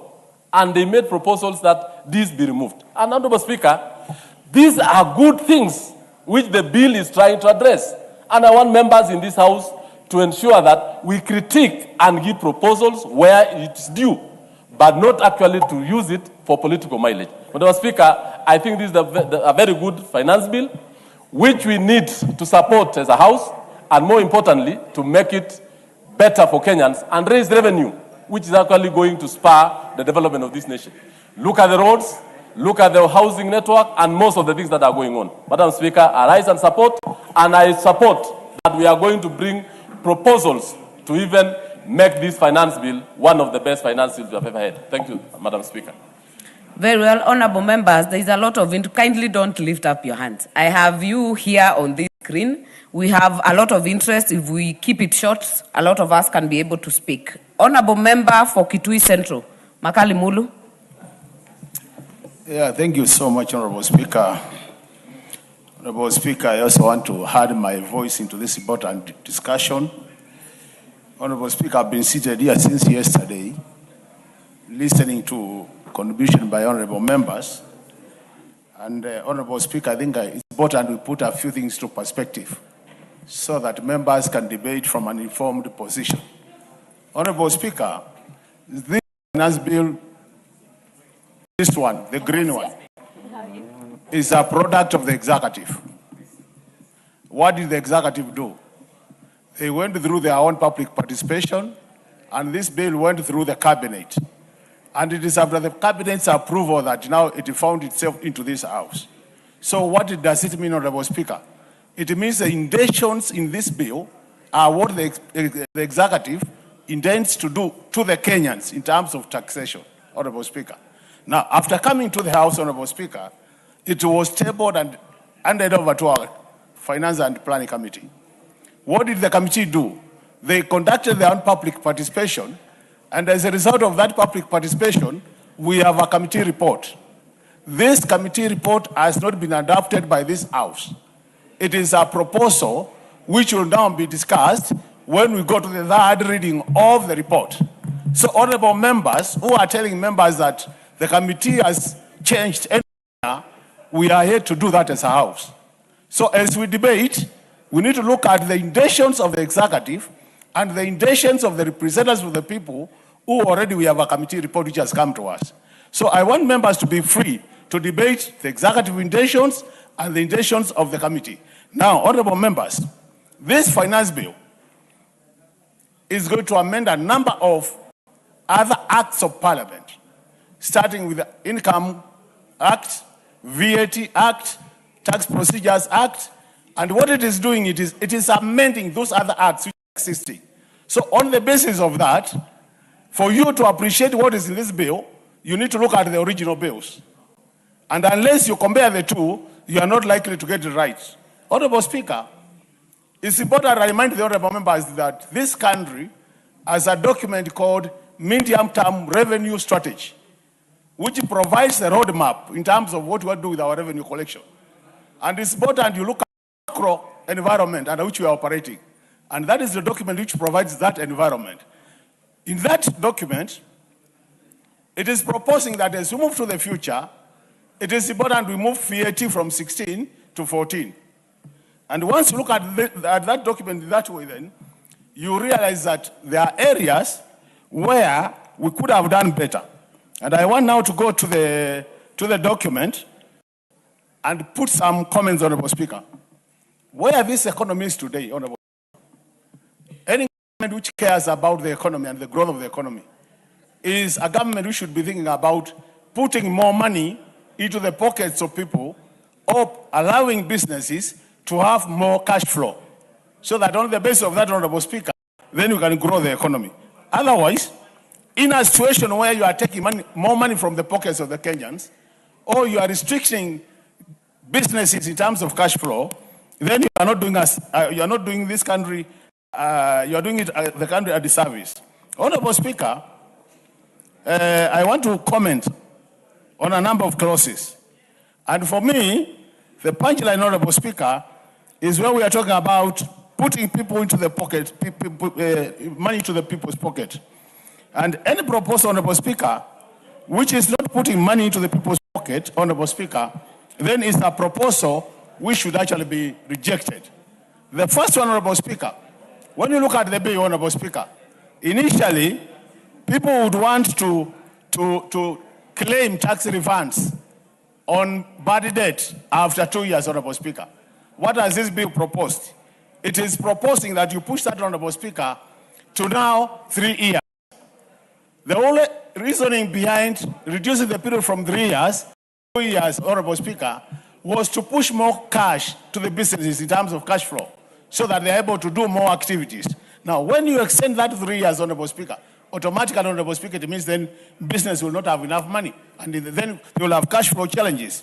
And as a result of that, Honorable Speaker, then you will be restricting the economy you want actually to grow. The second point, Honorable Speaker, which is critical. If you look at the clause talking about more items from zero rating, Honorable Speaker, a number of items have been pushed under that clause, Honorable Speaker, and that is clause 31. Honorable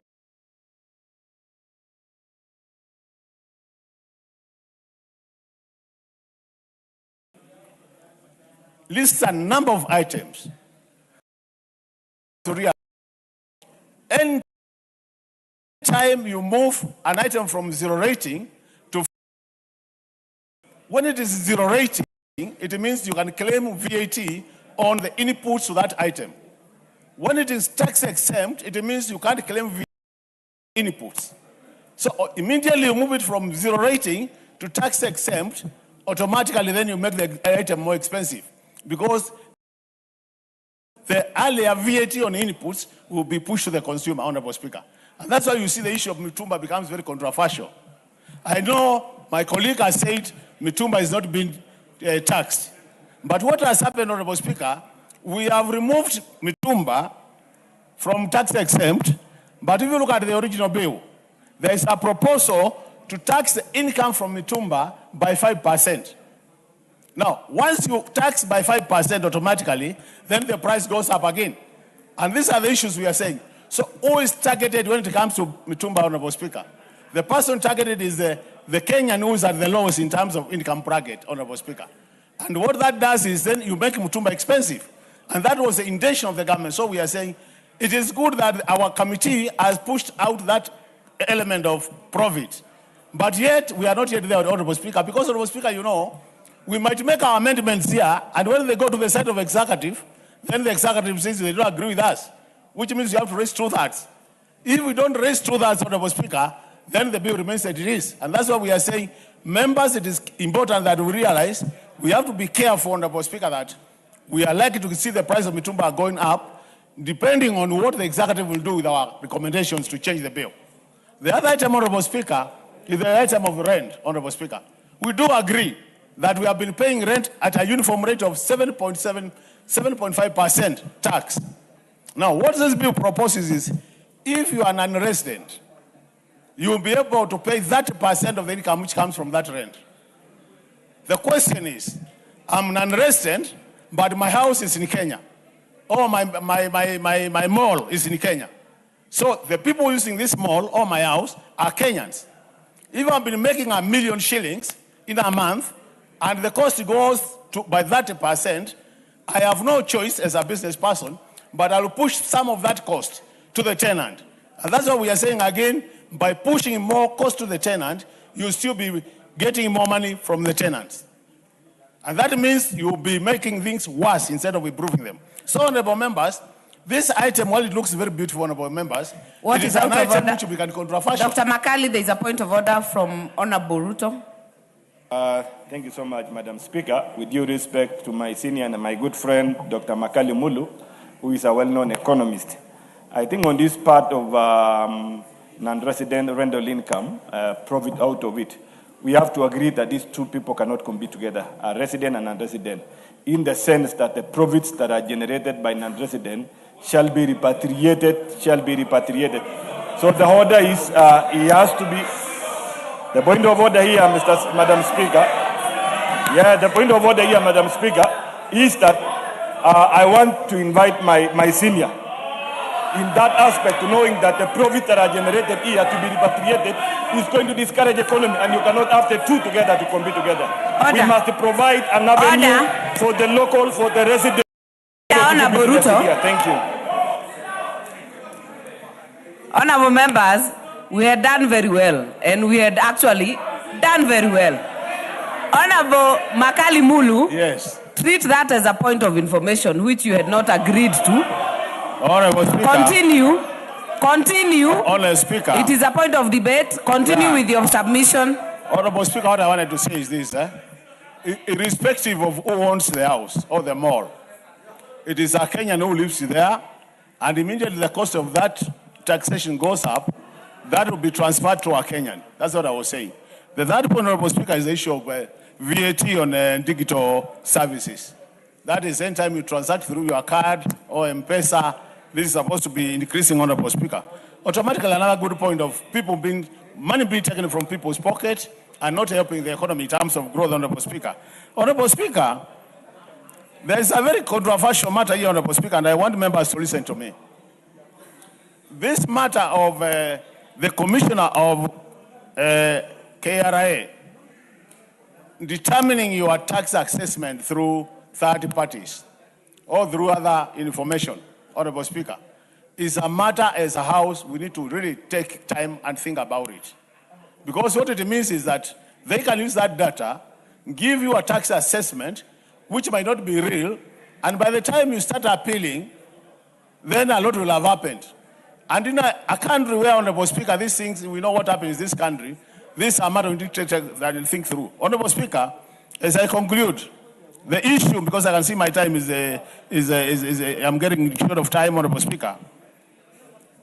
There is an issue of, Honorable Speaker, the issue of tax brackets. When I look at the committee report, a number of our stakeholders recommended that we review the tax brackets, and I think the whole thinking was the 30% which was promised. Honorable members, if you want to put more money to the people's pocket, and if the committee is really helping us as members of parliament, it is important we factor in new tax bracket bands so that 30,000 Kenyans who are earning less than 30,000 can pay lesser tax as it was promised by the executive. I submit, Honorable Speaker. Thank you so much. Very well. Honorable member for Mavoko. If you're not in the house, honorable member for Kitui Rural. Thank you very much. Thank you very much, Madam Speaker. I've been seated here since yesterday. And, each side is taking... Honorable members, order. You cannot purport to do the speaker's job. Yes. At all. Honorable member for Kitui Rural, you're on the floor. Yes, Madam Speaker, I've been seated since yesterday. But I will request members to look at the clauses critically. Being a member of Finance Committee, I know what we have done to what members feel they are clauses which are offending. But we also need to look at the clauses, two sides. One, what Mheshimiwa Makali has been talking about, the non-residents, and what Honorable Ruto has been talking about on the same. But you have to know when you become a non-resident, if you are away for 183 days, you become a non-resident.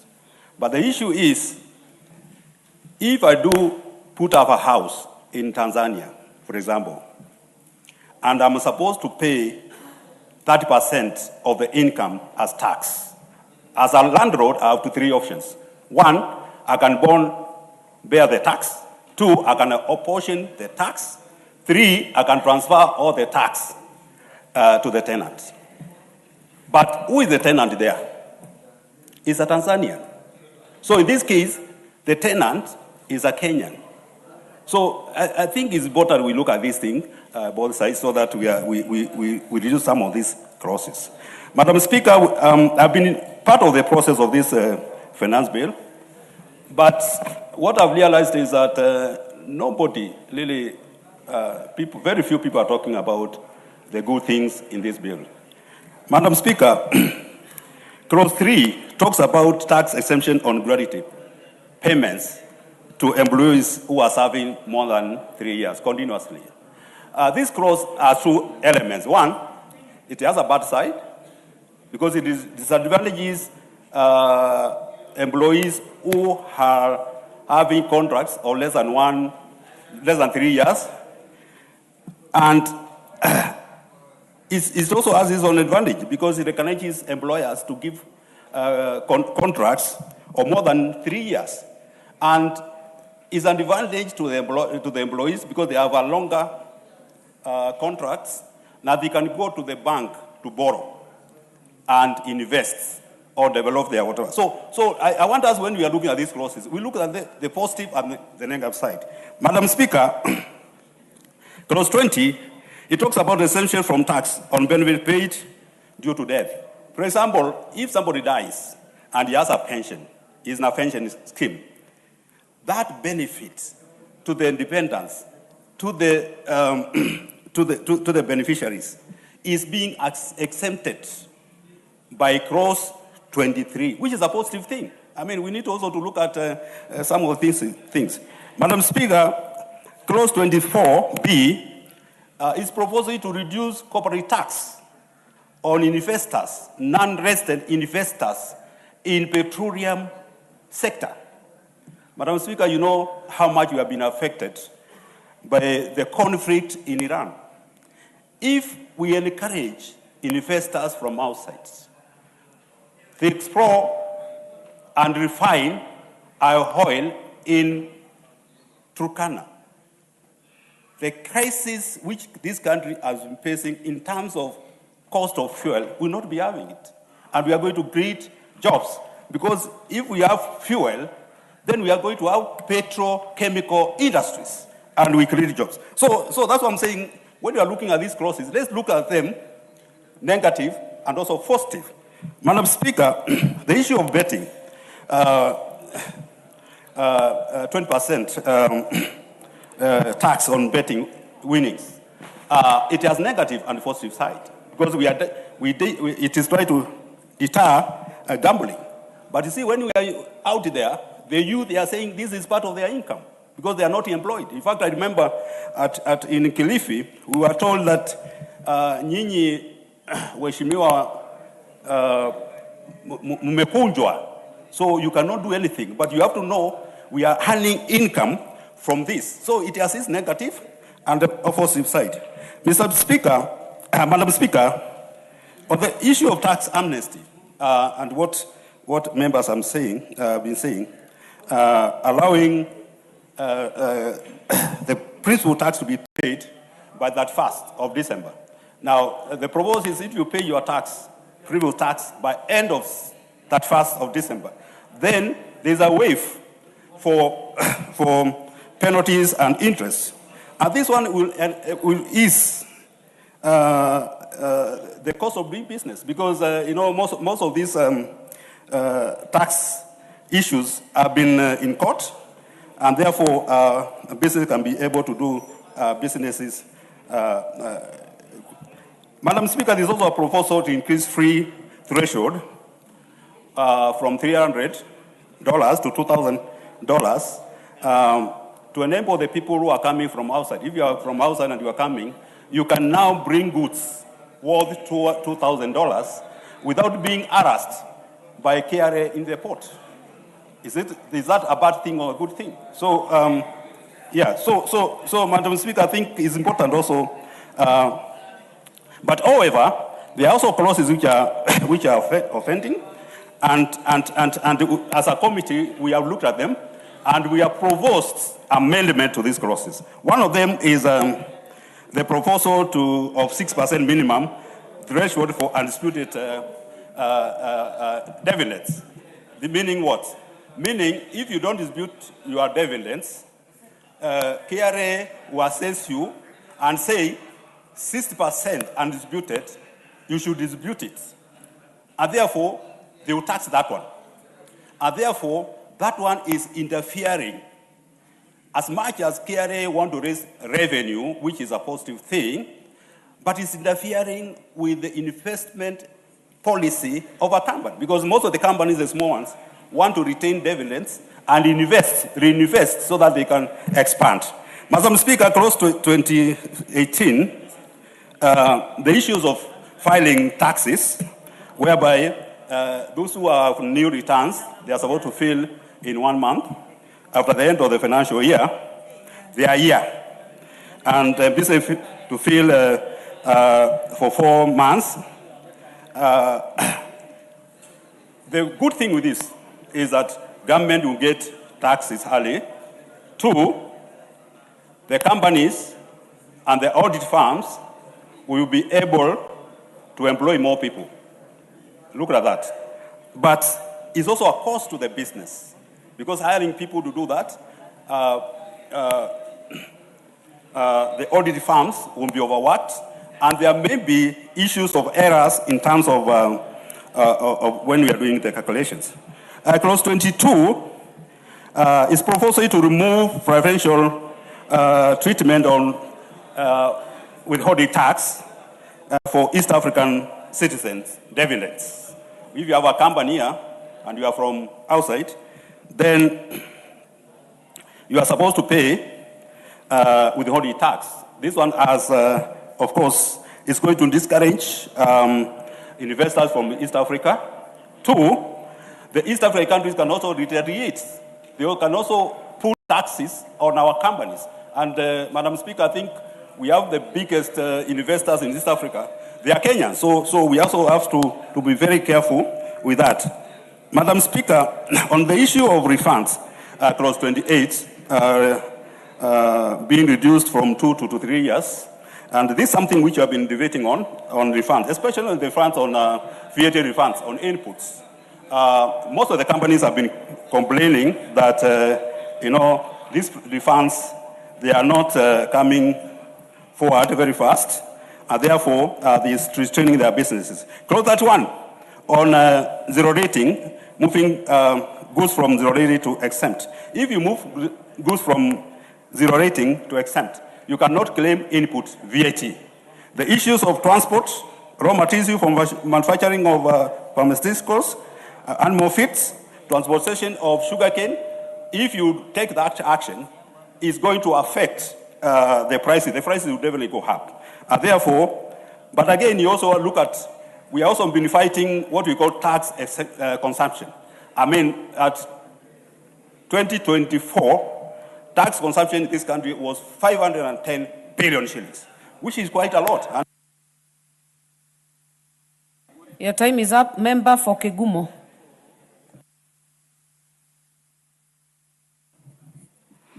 Thank you, Madam Speaker. And I want to rise and initially oppose the finance bill as it is. And I think one of the things that we've had here a lot is the issue of the 30,000 that was promised by the executive. The people who earn 30,000 shillings per month, who constitute about 50% of all salaried workers. And among the taxes that the finance bill deals with, and I know, is the Income Tax Act. And we've not seen that anywhere. So it's very important that we point out that of all the promises that keep being made, that is another unkept promise that was made by the executive.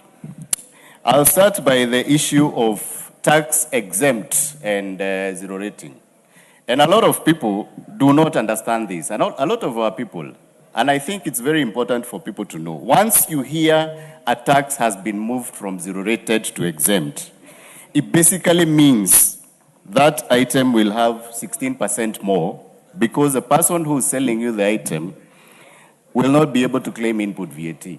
And input VAT comes from, among other areas, power, electricity, your inputs. And so when we hear that the proposal for the finance bill is to remove that for pharmaceutical products, it basically means that our medicine, and you know, well, Madam Speaker, that SHA is not working. What is out of order? Medication becomes more expensive. Hold on, Honorable Member from Kegumo. Point of order, Speaker. We know very well the function of this House, apart from legislation, is to make laws. When the member who is on the floor alleges standing order number 83, standing order number 83, shut up. When a member alleges that promises have not been made in this finance bill, while it is the function of this House to make laws, then what are you saying? Are you saying that you are impotent in your function? So our point of order is, don't bring allegations while it is the function of this House to make laws, and that is why we are discussing about finance bill. So if you want to introduce amendments, and you support them. If you have the Honorable Member for Soy, you have made your point, but I do not hear exactly what is out of order.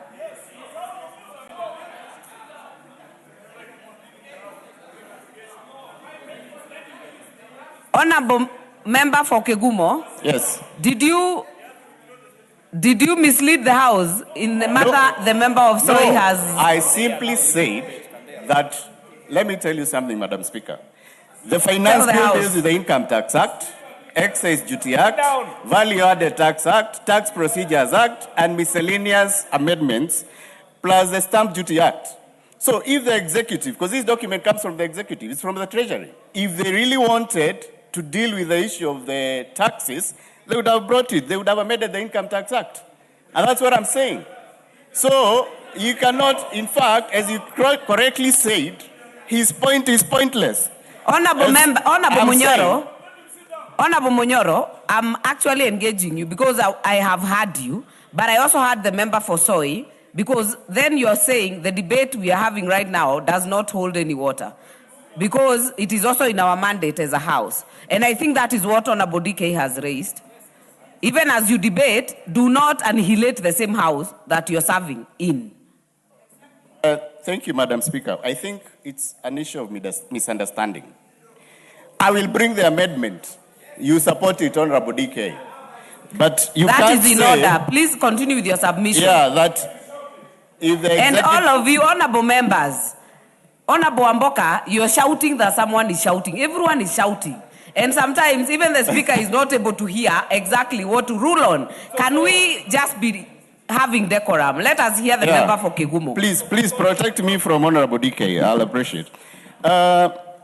Again, a lot of English was used on this issue of phones. And I remember the CS for Treasury visiting shops in downtown Nairobi, explaining to people why they were consolidating those taxes. And I think our people are really not interested in what tax is where.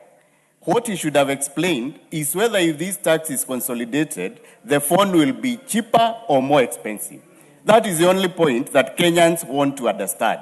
So we've been taken round and round and round from excisable, Osoro, I'm an expert on this thing, my friend. I understand it. We've been taken around this thing, and we are being told that now it will be cheaper. But if you look at the cost of the phone, once it's at the shop, first, how will they collect the money? Because if I buy a phone right now and give it to my mom in the village, and then once she activates it, she's told she owes money, who will pay that tax? And I think it's very important we be honest with our people. All we are trying is to raise more funds by creating laws that do not Honorable make Member sense. for Kegumo. Yes. Order. Do you want to be informed by Honorable No. I don't. How can I be informed by someone with less knowledge than I have? Surely. Thank you. Yeah, it's Point of me to inform information, him. on order members, point of information must be accepted, and you do not have to impute improper motive on your colleague. Just refuse Yes, the I don't want to be information. informed. Yes, continue. You Thank have you. your right. Yeah, and I think another issue that we've had a problem with is the tax predictability. What is out of order, Honorable Chepkonga? Madam Speaker. And make it a point of order. Madam Speaker, I rise pursuant to Standing Order 83. Madam Speaker, Article 117 of the Constitution is very clear. There is freedom of speech. You don't need to shout at anyone. You don't need to be hostile to people. You just need to be friendly. We are. What is out of order, Honorable Madam Chepkonga? Speaker, I am speaking on issues of accuracy, Mr. Speaker. Madam Speaker. Madam Speaker, the Honorable Munyoro is my very good friend, and he knows I'm his good friend. He knows also, Madam Speaker. Honorable members, order, Honorable Chepkonga. Do not shout across the aisle. Honorable members, you cannot, I have already said that, you cannot be shouting. But honorable members, my screen is full. So many of you want to contribute, but we keep wasting time on non-issues. Honorable members, if you rise on a point of order, make it a point of order. Yeah, Honorable Chepkonga, you've already taken 1 minute. You've not said what is out of order. Continue, Honorable Munyoro. Thank you, Madam Speaker. And please add me that time that has been taken away from my contribution. I wanted to say that we've had excise proposal of removing or changing the tax on ceramics from 50 shillings per 500 kgs to 50 shillings of the excisable value. And I think that also increases the cost of building. And I know as we continue saying that we are trying to protect the common person, we cannot obviously be taking more money from their pocket as we continue bringing new tax measures. The other thing that has brought a lot of contention here is the removal of VAT on clothing from 16% to exempt. Again, it just means that if you sell clothes, you won't be able to claim your tax. And that also means people will pay more. And this, Honorable Speaker, you remember, is we've been increasing taxes throughout this regime from when we started in 2022.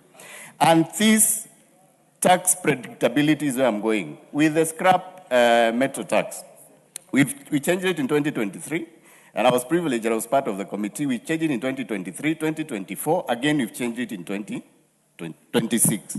It just means that no one can be able to predict properly, even if you are doing a business plan or you want to invest in that industry, where the tax will be next year. And again, we passed a bill here that tax should be predictable. The minimum years we should have is at least 3 years so that someone can be able to plan. And currently, if you are an investor and you come and invest in this country, it means that you will come with a tax regime this year, invest, and then next year, before you even finish construction, it's changed.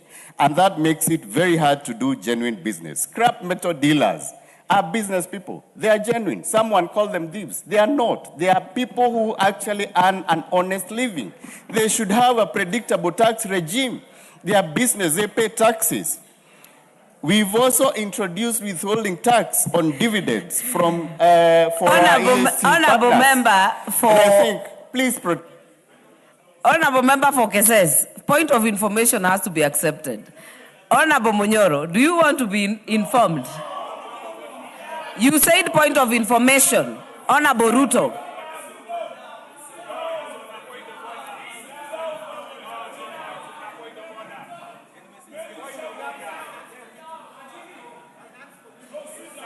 Honorable member for cases.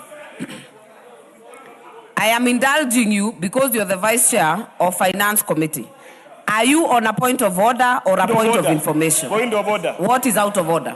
Thank you. The point of order, Madam Speaker, is under standing order number 83. Honorable Amboka and team. Honorable member knows very well. Is it in order for honorable member knowing that scrap metals as it is right now attracts taxes at a regime that is being prosecuted here to simplify? He knows well because the message here you want to give out to members of public is as though scrap metals are not subject to tax. Whereas it attracts taxes as it is. You have made your point. You should not mislead. Honorable member for Kegumo, I would indulge you, even as you debate and all of us, that we stick to matters that you're able to substantiate. But it's in the bill, Madam Speaker. Yes, I am hearing you. Yeah. I am hearing you, but I want you to stick to matters that you can substantiate without misleading not just the House. How did I mislead but the House, country. Madam Speaker? But the country. So, No, what Honorable Vice Chair has raised, could you respond to that? You know, there is a proposal on inputting 5% withholding tax on dividends for EAC citizens. Is that true or not? So, what I'm saying is, Kenyans are the biggest investors in East African countries. What will happen if the countries decide to reciprocate and they give us a bigger tax? What will happen to our investors? Our banks are all over the African continent. So I think some of these tax measures have not been looked at critically so that we protect our Kenyan investors. And Madam Speaker, I think as much as we try and contribute, this interruption interferes with the thought. And I honestly respect Honorable Ruto, but you must protect other speakers from this kind of shenanigans. We are here on very serious business of rejecting... Order, Honorable Member for Kegumo. Honorable members, even from my left, you have actually been interfering with the other members on the other side. Point of orders and standing order 83 are legal and allowed. Kindly complete your submission. Thank you, Madam Speaker. We've been very disciplined. And I wanted to say that we are here on very important business of discussing and making sure that as a House, we reject this punitive finance bill. We protect Kenyans from this regime that does nothing else other than trying to get money out of their pockets. We must reject. Thank you, Madam Speaker. Very well. Member for Makueni, finally on my left, then we'll go to the other side. Thank you, Honorable Speaker, for giving me time to make my contribution to this very important bill that actually shapes our country.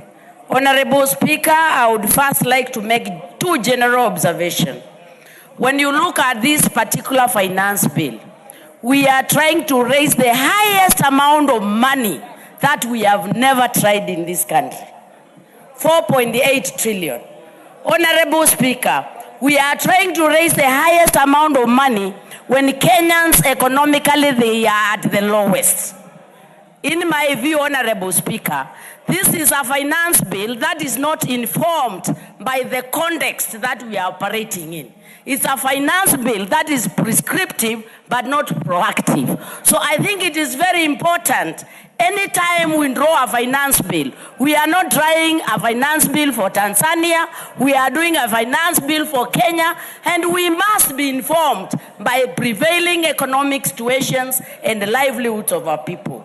My second observation, Honorable Speaker, is that the entire finance bill, you realize that it is based on a capacity that we do not have on this country. When you have a finance bill that is going to have 1.1 trillion deficit, already shows you are chewing more than what we can actually consume. And generally, that is training Kenyans for no apparent reason. What is out of order? And Honorable we should Susan actually Kiamba. work. Order, members. What is out of order? Honorable Makilap. Yes. Honorable Makilap. What is out of order? Madam Speaker, I rise understanding order number 83. Is it in order for the honorable member to mislead this House that this finance bill is trying to raise 4.7 billion, Madam Speaker? That is a budget of the country. The finance bill is trying to raise 98 billion, not 4.7 billion, Madam Speaker. So she is misleading the House, Madam Speaker. You made your point, honorable member for Makueni. Give member for Makueni the mic. I think I'm very accurate, Honorable Speaker, because the money we are trying to raise in this finance bill, total cost is 4.8. No, there is the other bit, but I'm trying to divide them accordingly. Honorable Speaker, I need to be protected.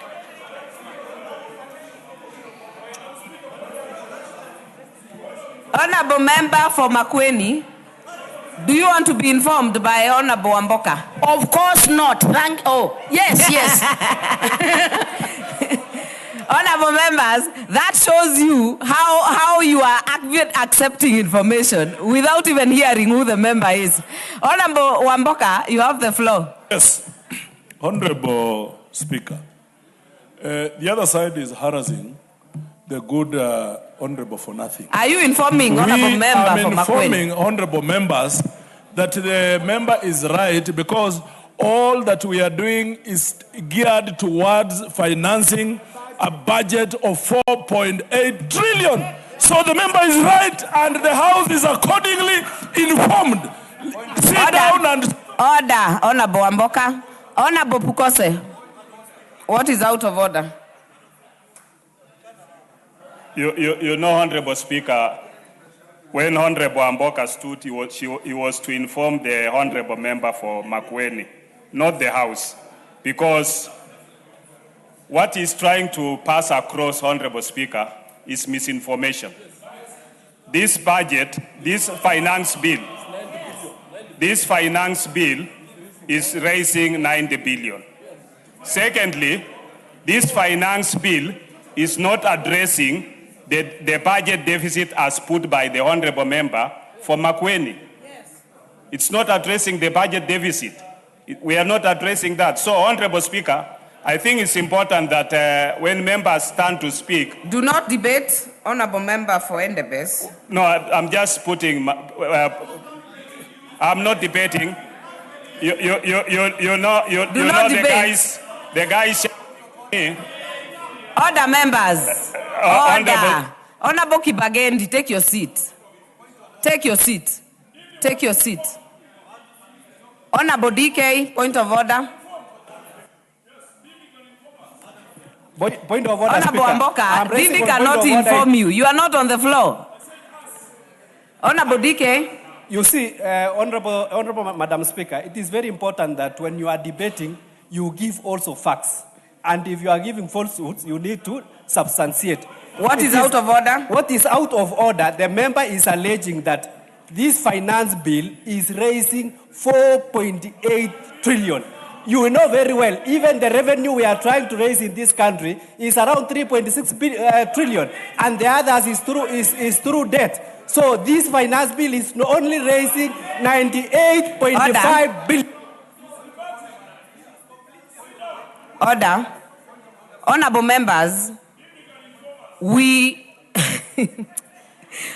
honorable members, I know we have very many views about so many issues, but I beg you, because there is a member on the floor, she has accepted to be informed by Honorable Wamboka, but Honorable Wamboka actually said exactly what Honorable Susan said. You actually repeated what she had said. So, honorable members, allow me to give the member for Makueni, because she was on the floor. Honorable members, I will give honorable member for Makueni to make her submission, considering the standing orders, honorable member, statements of facts. Let us be careful in what you say, not to mislead not just this house, but the country. Honorable member for Makueni, make your submission. Thank you, Honorable Speaker. I am very happy that you are listening to me. The way you are listening to me, it means I'm making a point. And in summary, my point, Honorable Speaker, is very simple. Any finance bill must be contextualized. And the contextualization means must be do analysis to deal with the issue in the prevailing changing economic situation. In this particular case, I'm saying we have a very ambitious finance bill that requires so much money when we are dealing with a country where the citizens are economically at their lowest. That is my very point. As for the figures, you can actually fill in the space.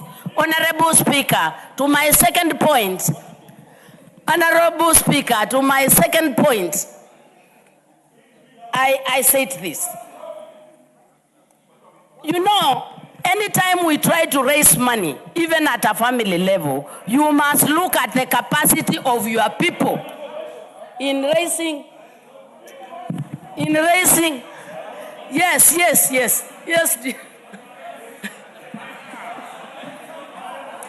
Honorable member for Makueni, by forfeiting your remaining 1 minute. How can I have 1 minute? You are to be informed by member for Kiharu. Yes, but Honorable Speaker, it's not 1 minute. You have accepted the information. Member for Kiharu. Yes. Honorable Speaker, thank you very much for giving me a chance to put more information on what the member has stated. And first of all, I want to request all members here that no one is a repository or a depository of facts in this house. We all have different views. Because as the member has put it very clearly, we have a budget of 4.8 trillion shillings. On the revenue side, there is ordinary revenue, there is A&A, there is grant, and there is, Honorable Speaker, the deficit. And it is only a deficit based on this house passing, Honorable Speaker. As we debate this finance bill, Honorable Speaker, members can actually come up with innovative ideas on how to raise more revenue, on how to raise more A&A, so that there is actually no deficit. So the entire amount we are dealing with is actually 4.8 trillion Kenya shillings, Honorable Speaker. And it is important for the members who are near me that we also respect the views of all members. Because the member from Makueni is actually making a very credible claim in this house. Dende Nyoro, you have made your point.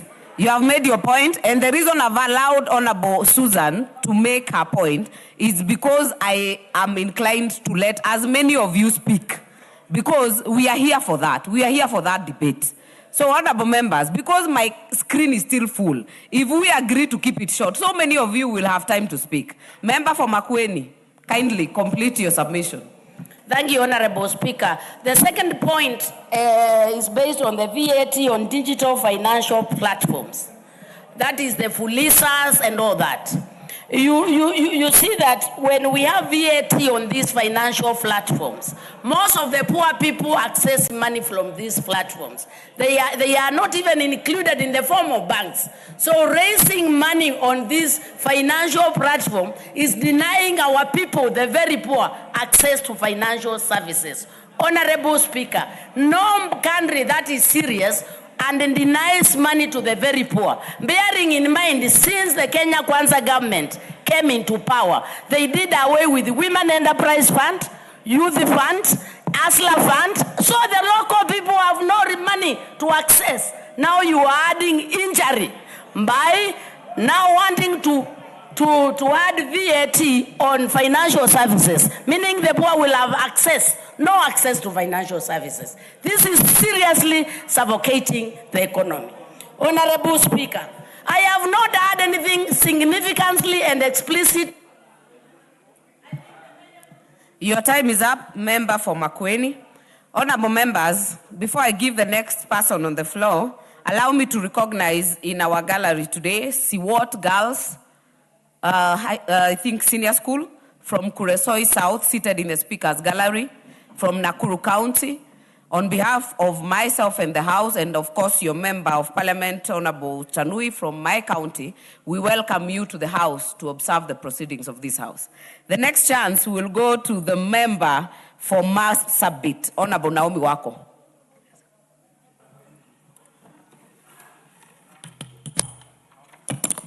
Thank you, Honorable Speaker, for giving me this opportunity to add my voice to this very important debate that is going on our finance bill, and again, to confirm that I support the bill. Honorable Speaker, I also want to congratulate the committee members who have given their attention to this bill and the entire process. I was going through the report, Honorable Speaker, and what encouraged me most is the recommendation made by the committee members. Honorable Speaker, the committee members have suggested that we retain the strategic zero-rated VAT status for green energy items like locally assembled mobile phones and agricultural inputs. This will directly benefit all our business people who invest in this and who will continue investing in this and increase their businesses and their income. Again, Honorable Speaker, the committee members have also recommended that adjusting filing deadlines to give individuals a practical window of 4 months and corporate bodies 6 months to submit financial returns will be of great benefit to every citizen. Honorable Speaker, I've also looked at the bill and seen that it is caring for the citizens. The main objective of this bill, Honorable Speaker, is to generate approximately 98.9 billion in revenue collection. That will benefit each one of us, that will benefit our economy, and also bring stability. Honorable Speaker, again, the objective of this bill is to strengthen international compliance by aligning Kenya's tax framework with the standard global practices for trust and virtual assets. Honorable Speaker, Kenya is growing, and especially under the leadership of our President, who is so committed to growing this nation and to moving into first world. We have no other option, Honorable Speaker, than being bold enough to grow our economy and to also support all our business people, our citizens, so that we can all grow together. Again, Honorable Speaker, key proposals of this finance bill are as follows, and I will just pick on a few. Offering massive relief to workers by exempting employment gratuity from income tax provided to service contract covers a continuous period of at least 3 years. Honorable Speaker, many people who are working at the end of their term or their contract, they look forward to receiving their gratuity, and exempting this from income tax will give all the employees a big relief, and we will encourage Kenyans to work, and when it comes to receive their payment, then we have taken care of them because of exempting employment gratuities from income tax. That will help us to make sure that their whatever they will receive will not be interfered with. They will receive their package and they will benefit, and that will comfort them and also encourage them and motivate them. Again, Honorable Speaker, on value-added tax VAT realignment, the bill promotes green mobility, a technology by adding electric buses, bicycles, and others. This will caution Kenyans again, Honorable Speaker, because many of us will get into that and also benefit because we will be able to use less money in fueling and other things. Again, when you look at that, cautioning local industries and the health by exempting scrap metal inputs for animals' feeds and also raw material. Honorable Speaker, many of our citizens work in this area and also earn their income from this. And by cautioning local industry, we will be able to help Kenyans to support their businesses and also grow, because when they grow, the nation grows. When they grow their businesses, our economy also grows. Again, Honorable Speaker, this bill, you can clearly see from the bill that the bill is aiming to protect agricultural supply chain, and the bill introduces VAT exemption on transportation of sugarcane from farms to milling factories. Honorable Speaker, what else do our farmers need? Because we have already introduced VAT exemption, and our farmers will enjoy, you know, when they don't pay for this transportation, they will enjoy their total income, and that means their income will obviously increase. Honorable Speaker, I have also looked at the bill, and what I have observed is many Kenyans are happy with the bill because we have increased education funding. The education sector is one of the main beneficiaries. We want our education sector to be stable. We want our young people to be future leaders, and that is why our government is investing a lot in education sector. And many Kenyans are happy with what we have, with what the bill is already proposing. Again, we have increased HELP scholarship funding, and many learners, many of our students are excited about this and looking forward to benefit so that they can get what it means, so that they can educate themselves and also lead this country in future. Again, Honorable Speaker, conversion of interns, 20,000 teachers to permanent and pensionable is what has benefited many families and what many Kenyans are looking forward to. By doing that, the government has stabilized and has helped the teachers who have always been interns and who will join the interns, but at the end of the day will be put on permanent and pensionable. Again, Honorable Speaker, in this bill, we have what we call support for the elders, almost 3.9 billion that will support our village elders. What else do we really need? And with those few remarks, I support the bill, and it is my prayer that we will all support, and Kenyans will, at the end of the day, benefit, and we will transform the country. Thank you, Honorable Speaker. Member for Ugenya. Thank you so much, Mr. Speaker. Mr. Speaker, this, Madam Speaker, this is not the first and the last finance bill. In fact, Madam Speaker, we have more than 60 finance acts in operation today. And that's why it's wrong to say that this finance bill is meant to raise 4.9. It's not. We got finance bills since independence. The only year we didn't have a finance bill was 2024. And so it's wrong for Honorable Ndindi to lie to us that this bill is the only one meant to raise the budget money. It is not true. It doesn't work like that. We have bills, finance acts since 1963, and all of them are resource-raising bills. We need to agree on that. Madam Speaker, number two, this bill has gone through a lot of consultations. There are things that are being said that are not true that must be debunked.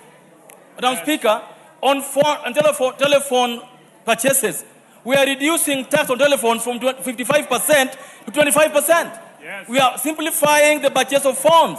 The only thing we are saying is that we don't want circumvention. People importing phones into Uganda, into Tanzania, then getting into the country as if they are made in those countries, Madam Speaker. we must tell our people the truth.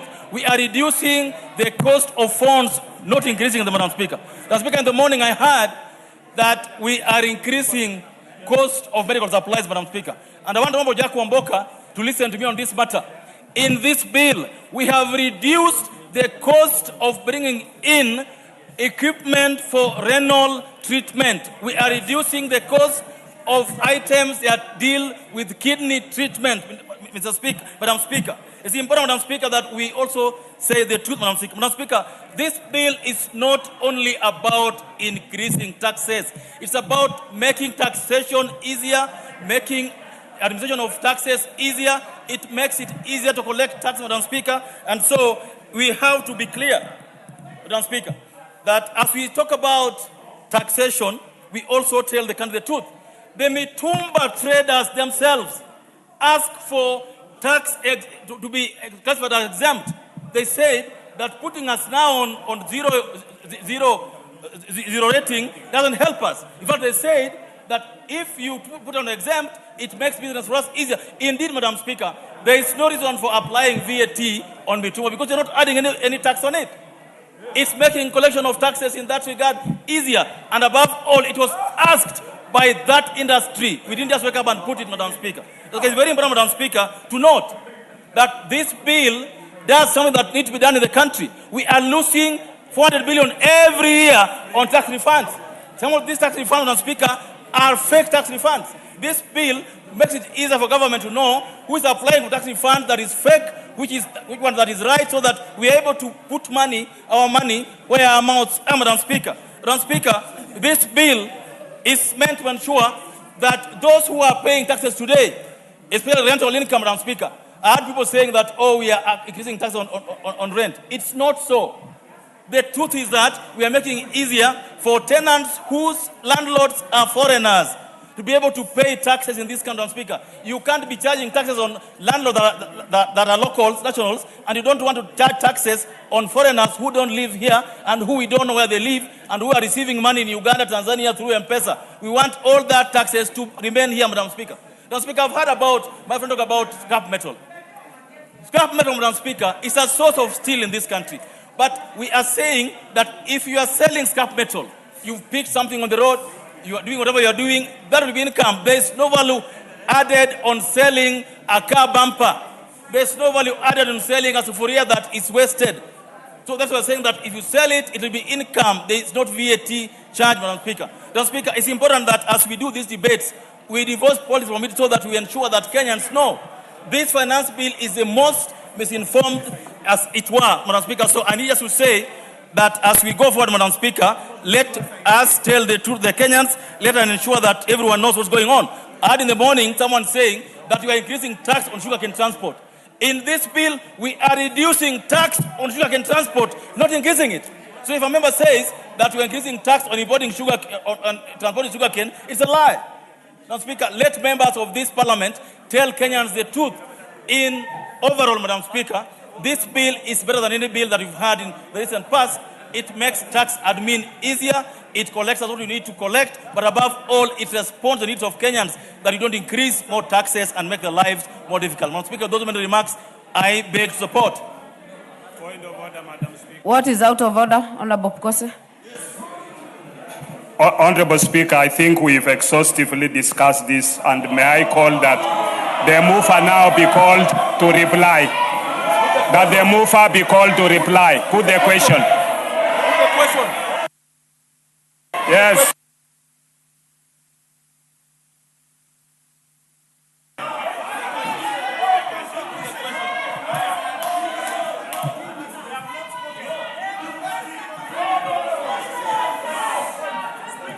Order. Order, members. Order, members. Shouting does not add to the debate. Honorable members, a member has risen in his place and requested the speaker to put the question that the mover be called to reply. I will put that question. That the mover be called to reply. Will as many as are of that opinion say aye? Aye. Will as many as are of a contrary opinion say nay? Nay. The ayes have it.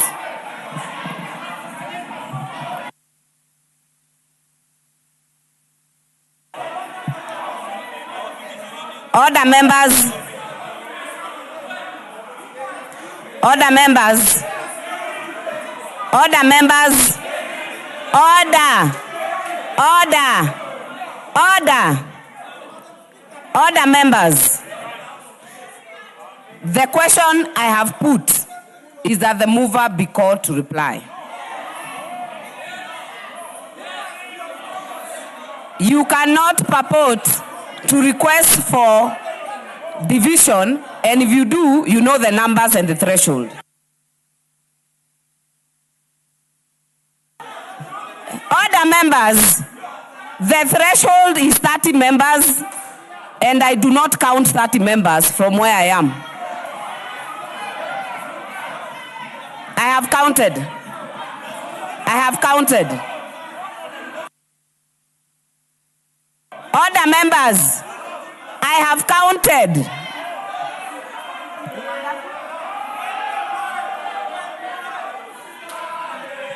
Order. Order, members. Order.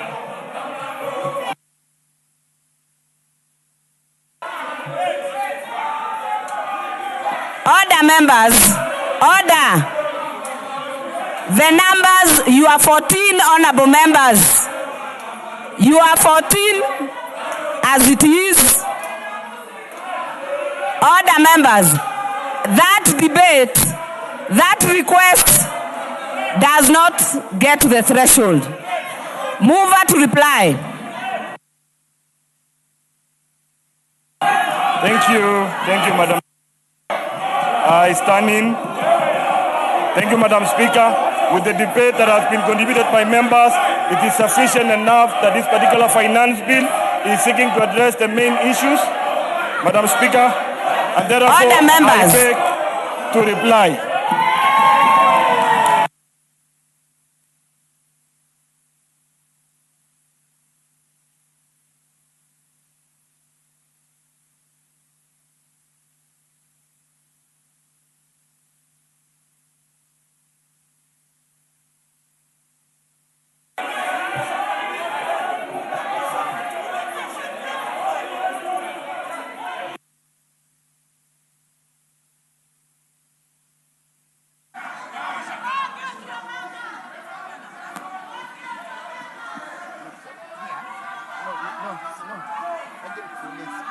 Give me the mic.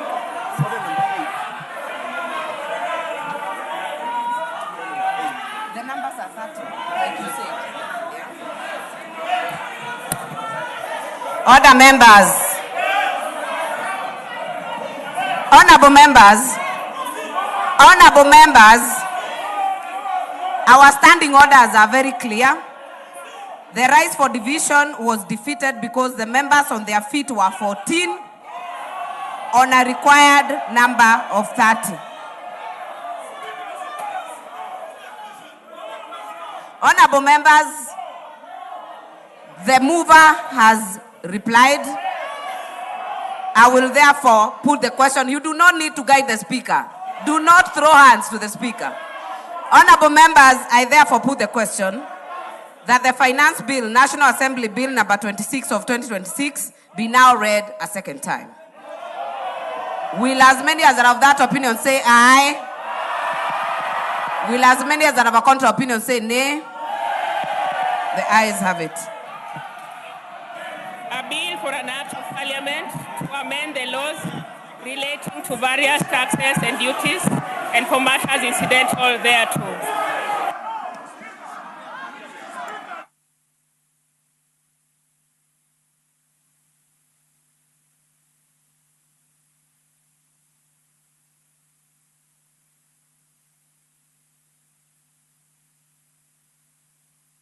A bill for an act of parliament to amend the laws relating to various taxes and duties and for matters incidental.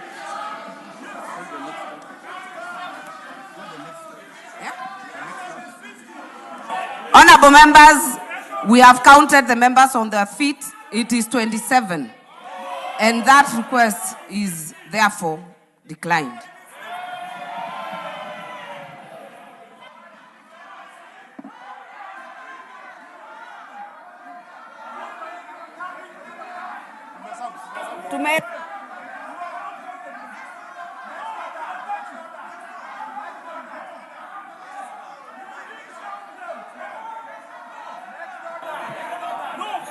We have properly done that and counted myself.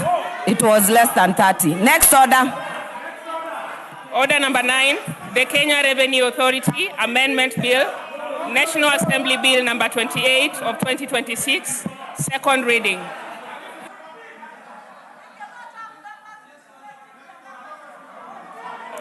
Order, members. We are now on order number 9.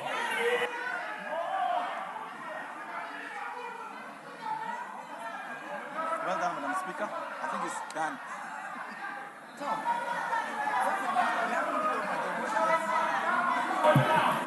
Majority Leader.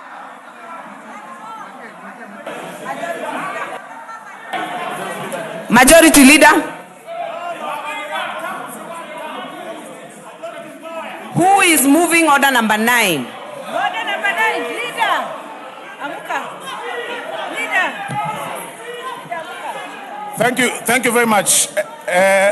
Honorable Speaker, I beg to move that the Kenya Revenue Authority Amendment Bill 2026 be now read a second time. Honorable Speaker, if you can protect me, this is a straightforward, minor legislative cleanup to align our tax administration laws with contemporary realities. The bill contains critical legislative updates designed to streamline the administration of revenue collection laws in our country. Honorable Speaker, the bill introduces procedural and terminology updates to reflect the current corporate governance structure of the authority. This is a non-money bill under Article 114 of the Constitution and will not require additional public funding, and it fully respects devolution as it does not affect or alter any functions of county governments. The objective of the bill, Honorable Speaker, is that the primary objective of the bill is to modernize the Kenya Revenue Authority Act by removing obsolete structural terms and also seeks to synchronize the schedule of revenue-related laws with recently enacted and repealed legislation. The bill aims to clean up legal reference to ensure absolute clarity and prevent statutory conflicts during enforcement. Honorable Speaker, the proposals is that, Honorable Speaker, clause 2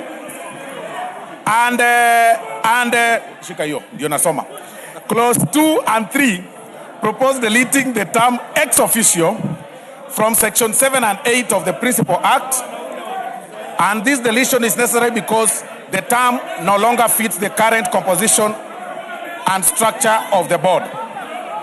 Honorable Speaker, the section of the KRA Act establishes a crisp board composition that includes the chairperson, Commissioner General, PS Finance, Attorney General, and 6 independent members.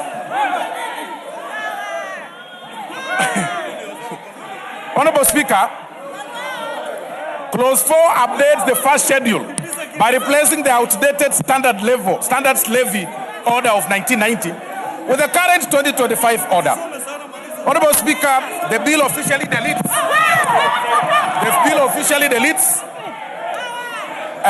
the reference to the old repealed sugar bill. Honorable Speaker, I urge the House to support these non-contentious amendments, Honorable Speaker, to ensure our legal books remain clean, accurate. Order, members. Order, members. Honorable Speaker. Honorable Osoro, hold on.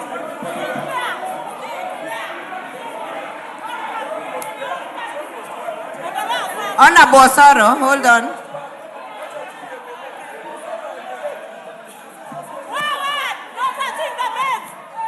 Order, members. Let me proceed.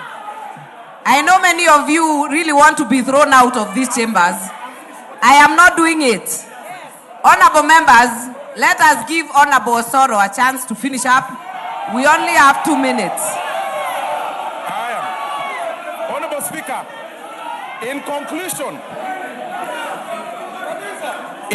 Honorable Speaker, this meeting adjustment shifts the board's focus away from day-to-day micromanagement towards sustainable long-term oversight, performance trends, and risk management.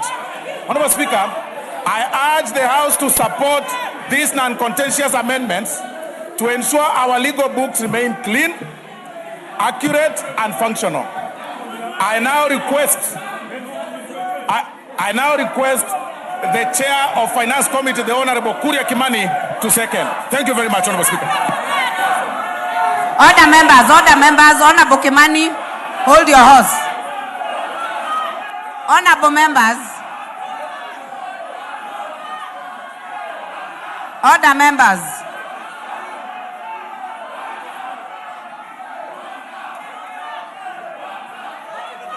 Order, members. Our time for this session is up. Order. Order. Be upstanding. Honorable members, be upstanding.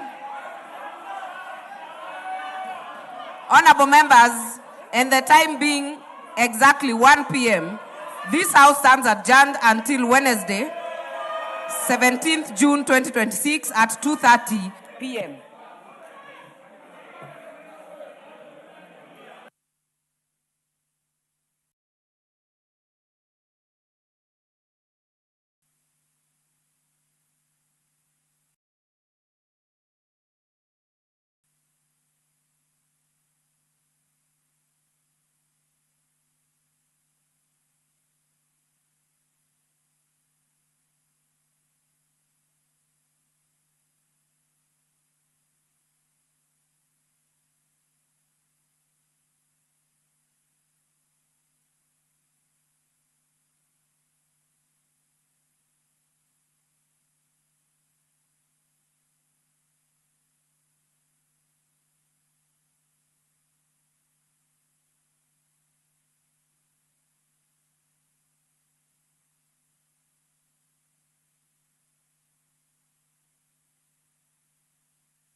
You are worthy, King of kings, Lord of lords, we worthy.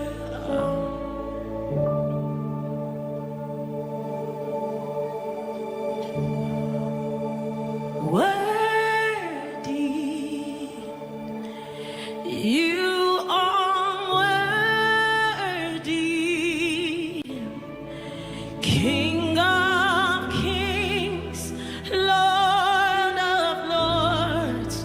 You are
lift my hands to you, my God, say to you, you are all that matters. I lift my hands. Korabana shatele velo silakatela.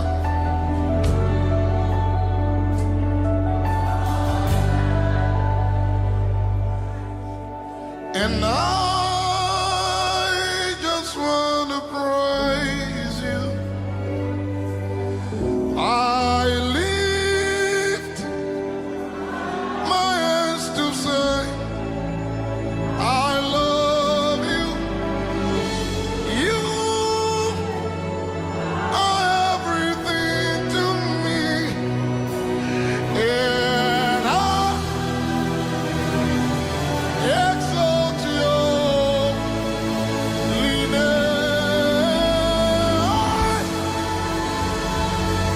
Exalt your name. Exalt your name. Honor.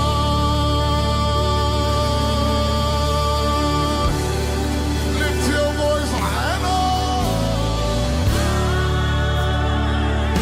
Just want to praise you. I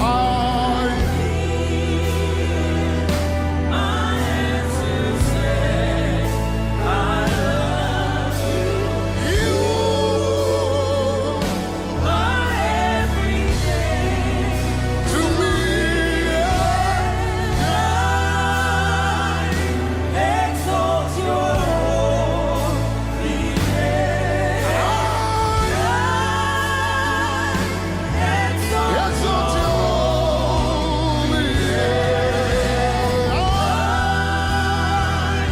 Exalt your holy name. Exalt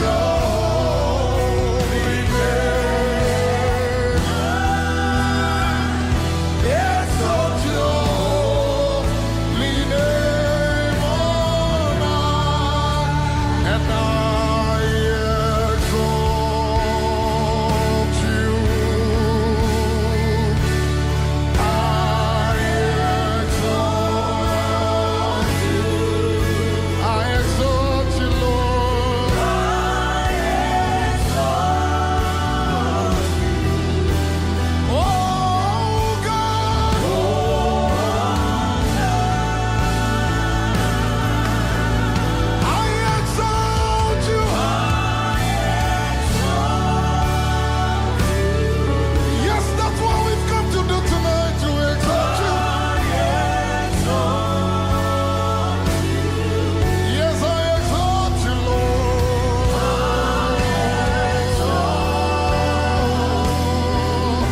Oh, God. Take it up, come on, exalt his name. Say, I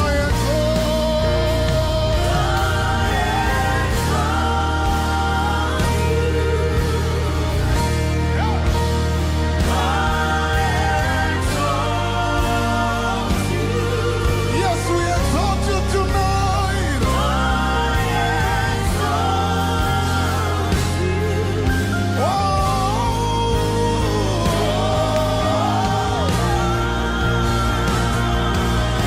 I exalt you. Yes, I exalt you, Jesus. Can I give you 30 seconds to bless his name tonight? I exalt you.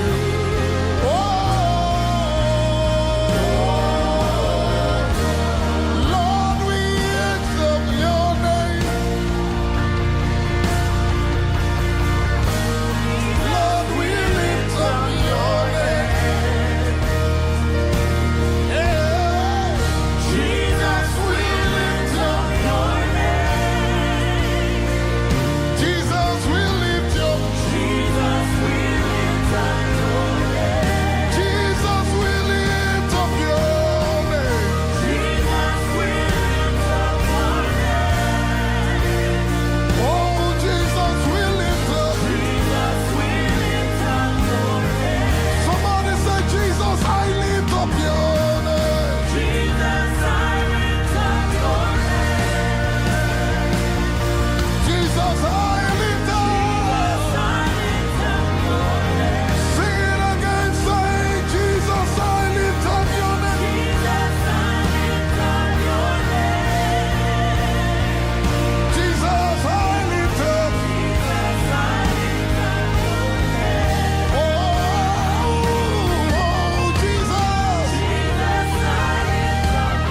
Jesus, I lift up your name.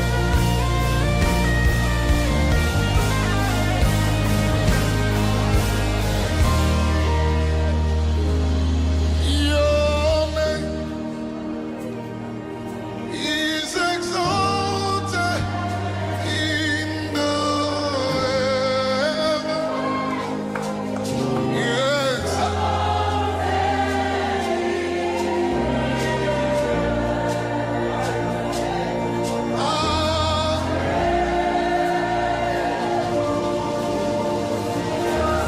Can you sing it, go? Oh, your name.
Can I give you 60 seconds all around the world? Bless Emmanuel. Emmanuel.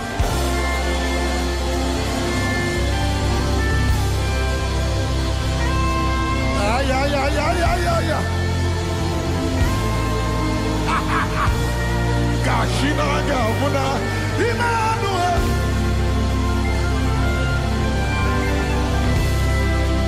Your name. Forward, 2 or 3 are God. Lord, you said you'll be there. We are here. We honor your presence. Forward, 2 or 3 are God. Lord, you said you'll be there. We are. We honor your presence. Say it again. Say we're 2 or 3 are God. Lord, you said, I shall, you'll be there. Yeah, we Elabala Salikatela. We honor your presence. Say it again. We're 2 or 3 are. Ite de peko penite de pina tope ronia tala. You'll be there, you go. We are here. Ay, ay, ay, ay, ay. We lift your hands, lift your voice. Gashina. Gavana. Sergi. Gashina. Aya. Yeah, na, na. Yeah, na, na, no. Siti, ni, ni, ni, no, bo, na, na, na. Gashina. Yeah, yeah. Aya. Sergi. Gashina. Yeah, yeah. Aya, aya, aya. Somebody say it again. Say, Gashina. Eramanate. Sergi. Gashina. Eramanatalia. Do you know the song of it? Our Father, hallowed be thy name. Your name be praised as it is in our Father. Hallowed be your name be praised. Say our Father, your real Father. Your name be praised. Asha. Our Father. Yeah, yeah, yeah, yeah, yeah. Yeah, yeah, yeah, yeah, yeah, yeah, yeah, yeah. Yeah, yeah, yeah, yeah, yeah, yeah, yeah. Hey, angels are singing. You are worthy. Hey, yeah.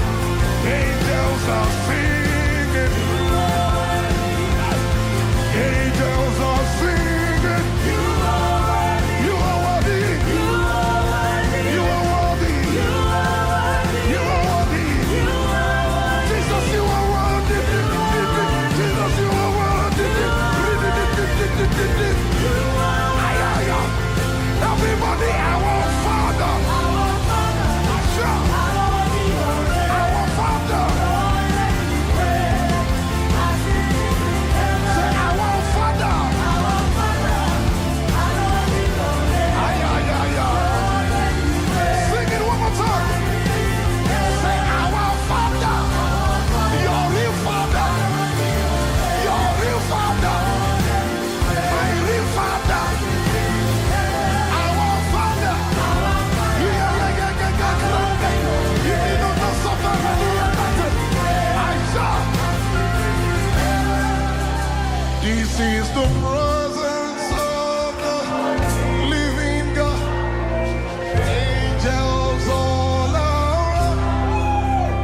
Hallelujah.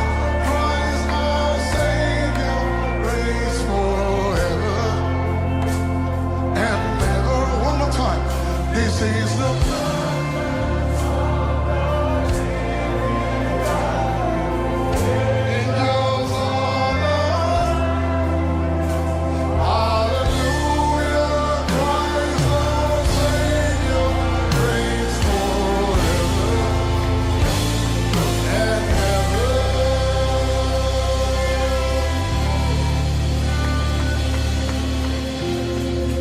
Sweet Spirit of the living God, we welcome you. We acknowledge your presence tonight. Thank you, Jesus.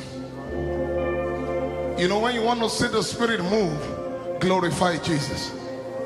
He was speaking about the Spirit in John 7:39. He said, this he spoke about the Spirit that was to be given, for Jesus had not yet been glorified.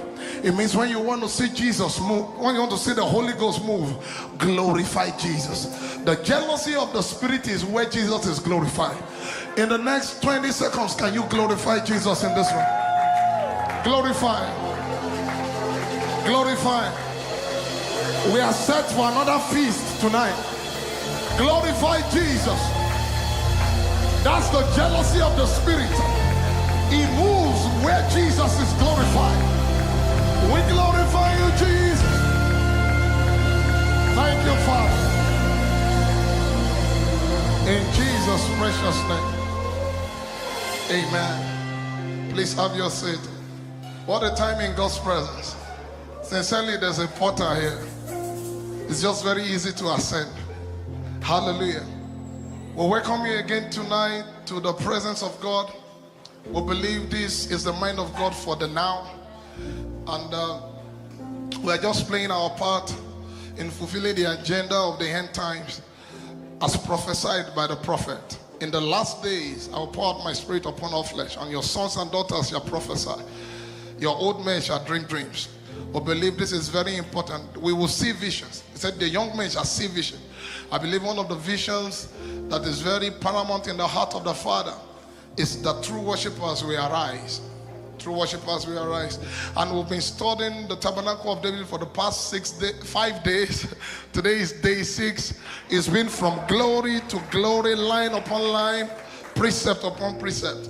And tonight, by the mercy of God, we have a sage in the house, a man that I truly, truly honor and just appreciate so much. Thank you, sir, for having us in mind.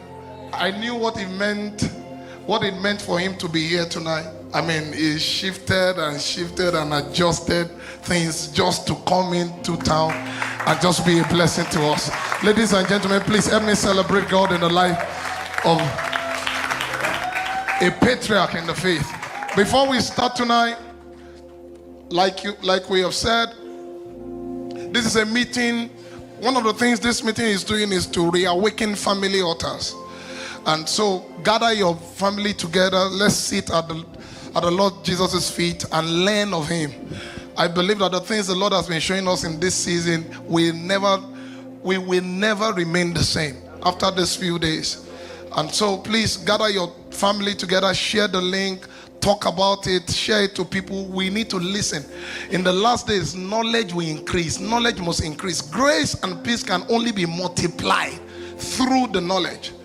So what the Lord is doing in this season is increasing our knowledge of him, and by that the earth is being filled with the knowledge of the glory of the Lord as the waters cover the sea.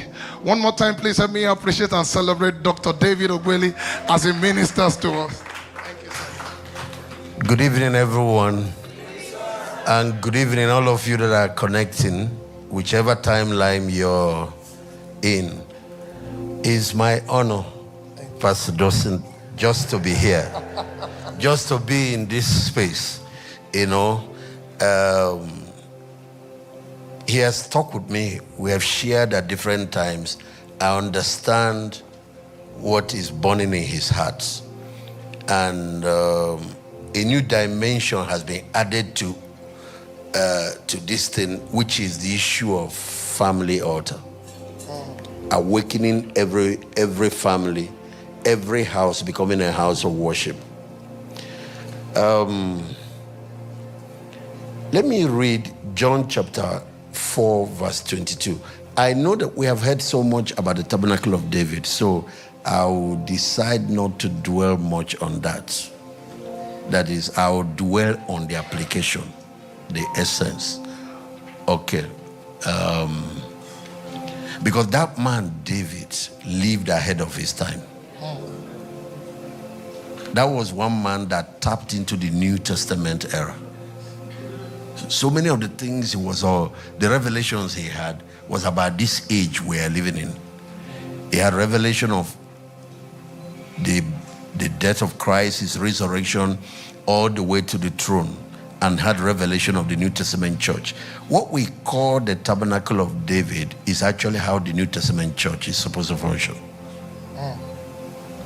The model that is designed for us is higher than the model that was designed for the Old Testament guys.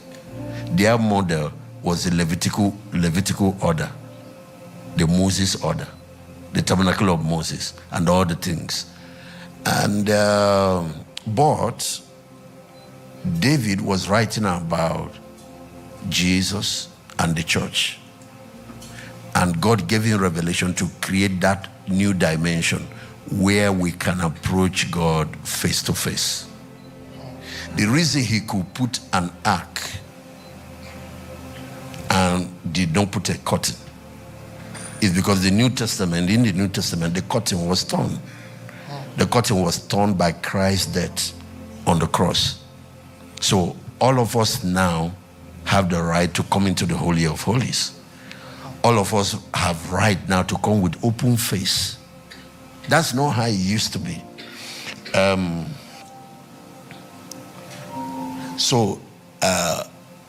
I will bring out just three things. Number one, worship, true worship, begins with revelation of the person we worship. You know, there is a book in the Bible called Revelation, the book of Revelation. But it's not the only book that has revelation. But the purpose of that book is to help us see what is happening behind the scene. That book is to give us access into the heavenlies, where God lives. I'm talking about the third heaven. What actually happens when we worship. It's not only when we worship, there's also revelation about what happens when we pray. There's also revelation about Jesus' enthronement at the right hand of God. If you actually want to see it, that's one of the purposes of that book. So, the person we are worshiping. And there are a number of other prophets. You have Ezekiel, you have Isaiah. Isaiah was the one that saw the Lord seated on his throne, high and lifted up. I read that many years ago. I thought I knew what he meant. But in the course of my Christian life, I've been privileged 3 times to be given access into that world. In one of those situations, in one of those occasions, I was actually in London, and we finished a program, and I was in central London shopping with Pastor Sarah when the commotion started, the trumpet sounded, you know, what we call the rapture. But I ran out of the shop where I was shopping and got to the street to see what was going on. The Lord had descended in the sky, and the saints were going. So after watching all the commotions that were happening on the earth, something occurred to me. Why am I still on the ground? Everybody's going up. Just about that moment that thought came to me, I was transfigured and then I joined them. So that journey turned back and we went back to the celestial city. Now, I'm trying to get to the point.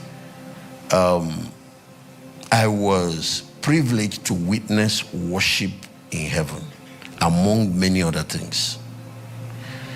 At the end of that whole experience, then the Lord asked the angel that also brought me here to take me and show me a few things. This is one of the things I was shocked to observe. Everything there worships. The animals, the human beings, the angels. And then I noticed that the plants were also, when the worship is going on, the plants, all this vegetation, are also in the same rhythm. Actually, at a particular point, I was wondering, where are the speakers? Where are all these sounds coming from? That is, after we left the throne room, we've gone back to the streets.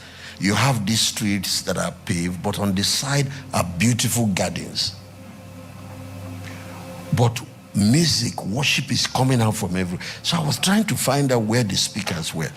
I noticed that even those plants, I don't know whether their leaves are the speakers. They're all worshiping the birds and all of that. Heavens declare the glory of God. I didn't know. I got a new understanding of some of these things we call living and non-living things. Then something, that angel then explained something to me. So when the plants are moving, there's this thing. If you touch your heart or if you touch your nerves, the way the doctors check, you will feel your pulse. You see that thing? As long as somebody is alive, there is a heartbeat.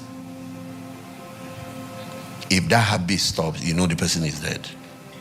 Everybody who is alive, every living thing in heaven has that pulse. But it's different now because there is no blood being pumped. So what's going on? That's when that angel explains certain things to me.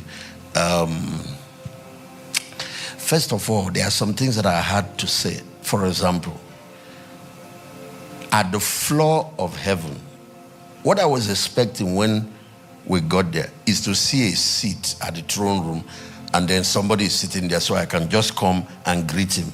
That's not how God's throne is.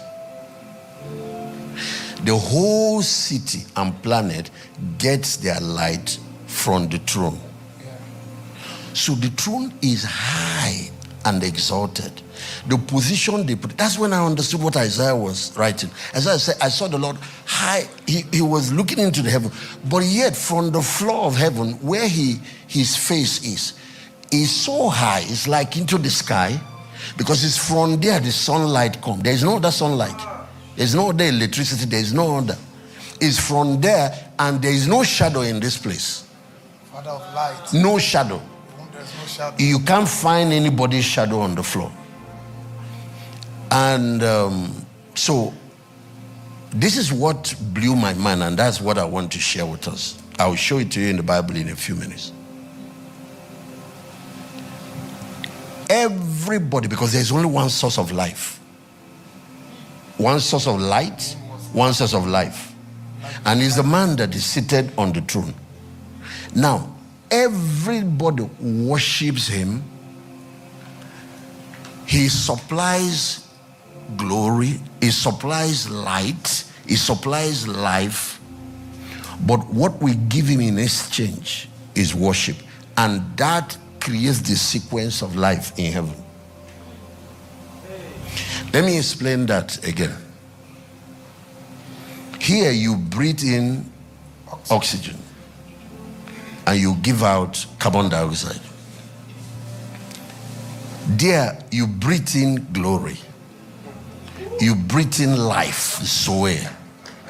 You breathe in divine essence. What you give back to the person who gives you life is worship.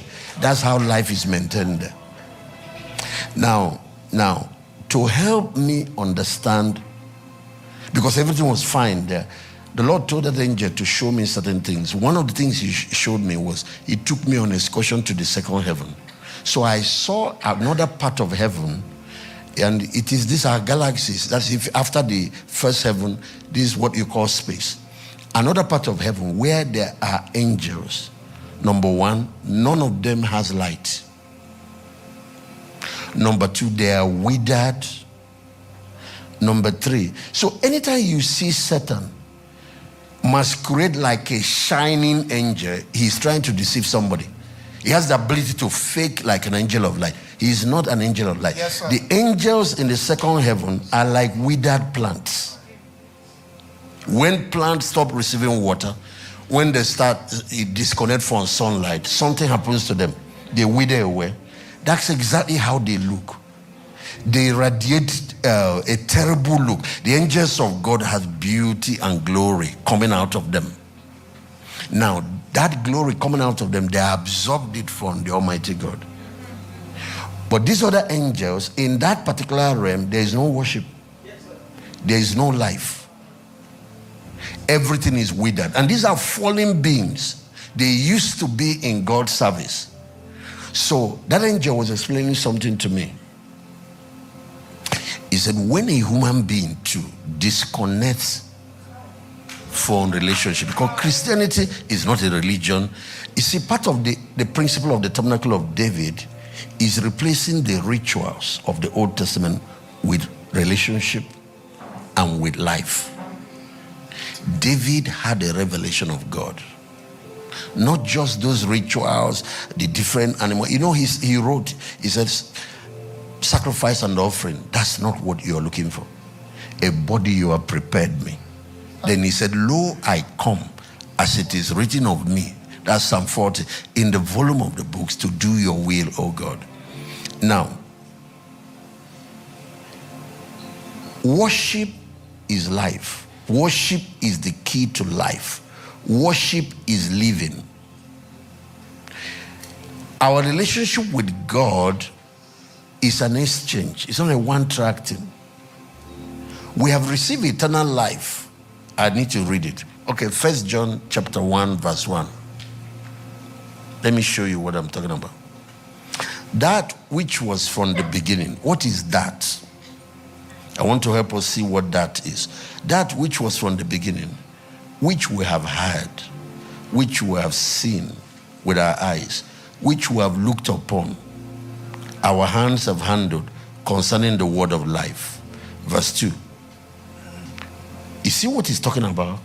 The life was manifested, and we have seen it, and we bear witness and declare to you that eternal life, which was with the Father, was manifested to us. At verse 3.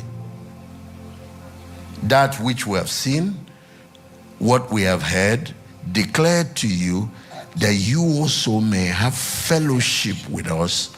Truly, our fellowship is with the Father and with His Son, Jesus Christ. Actually, these are the only two sources of life.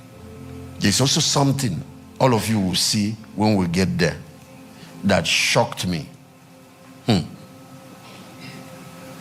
I'm going to say it. If you go to the book of Revelation, you will see it. There are times worship is going on, is directed at the Father. There are times worship is going on, is directed at the Son.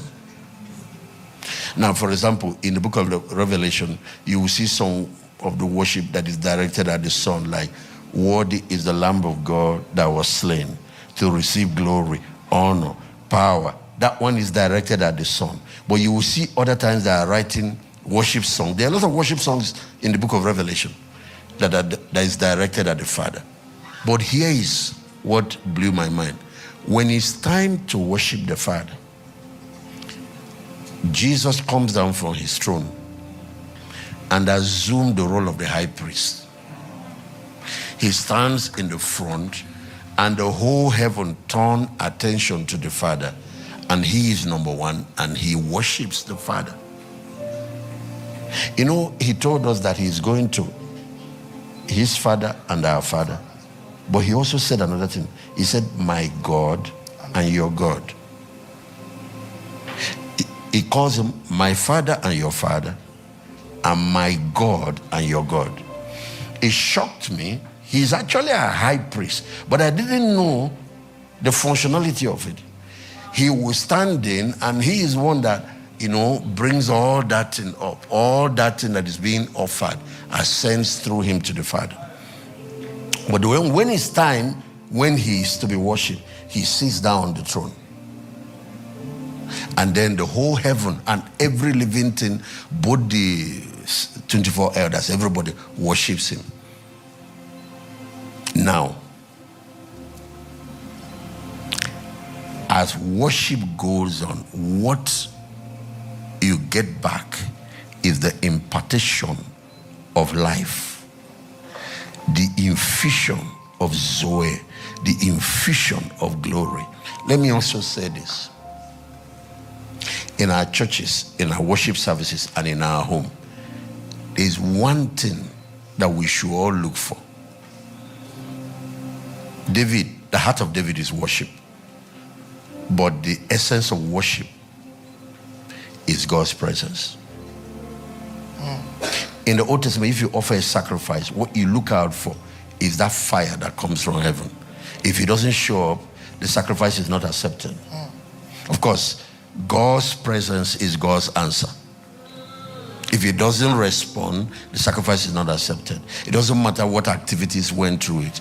And you can imagine, take for example, the Mount Carmel experience. There's something Elijah was looking out for. And that's what the whole Israel was looking out for. That fire that descends from heaven. When I worship, because this is a relationship, I'm going all the way till I hit the hotspot. And that hotspot is his presence. And God's presence is not a thing. God's presence is him. Once the glory comes, it means he has come. That is what that ark represented. That's what David was looking for when he went to bring that ark. He wanted the presence of God in the city of David, in the capital city of Jerusalem, because every other thing revolves around the victory, revelations, every other thing, wisdom. And my contribution to this week is prioritize life. Prioritize his presence. Nothing else work till there is life. If there is no life, will you pursue that project you are trying to do?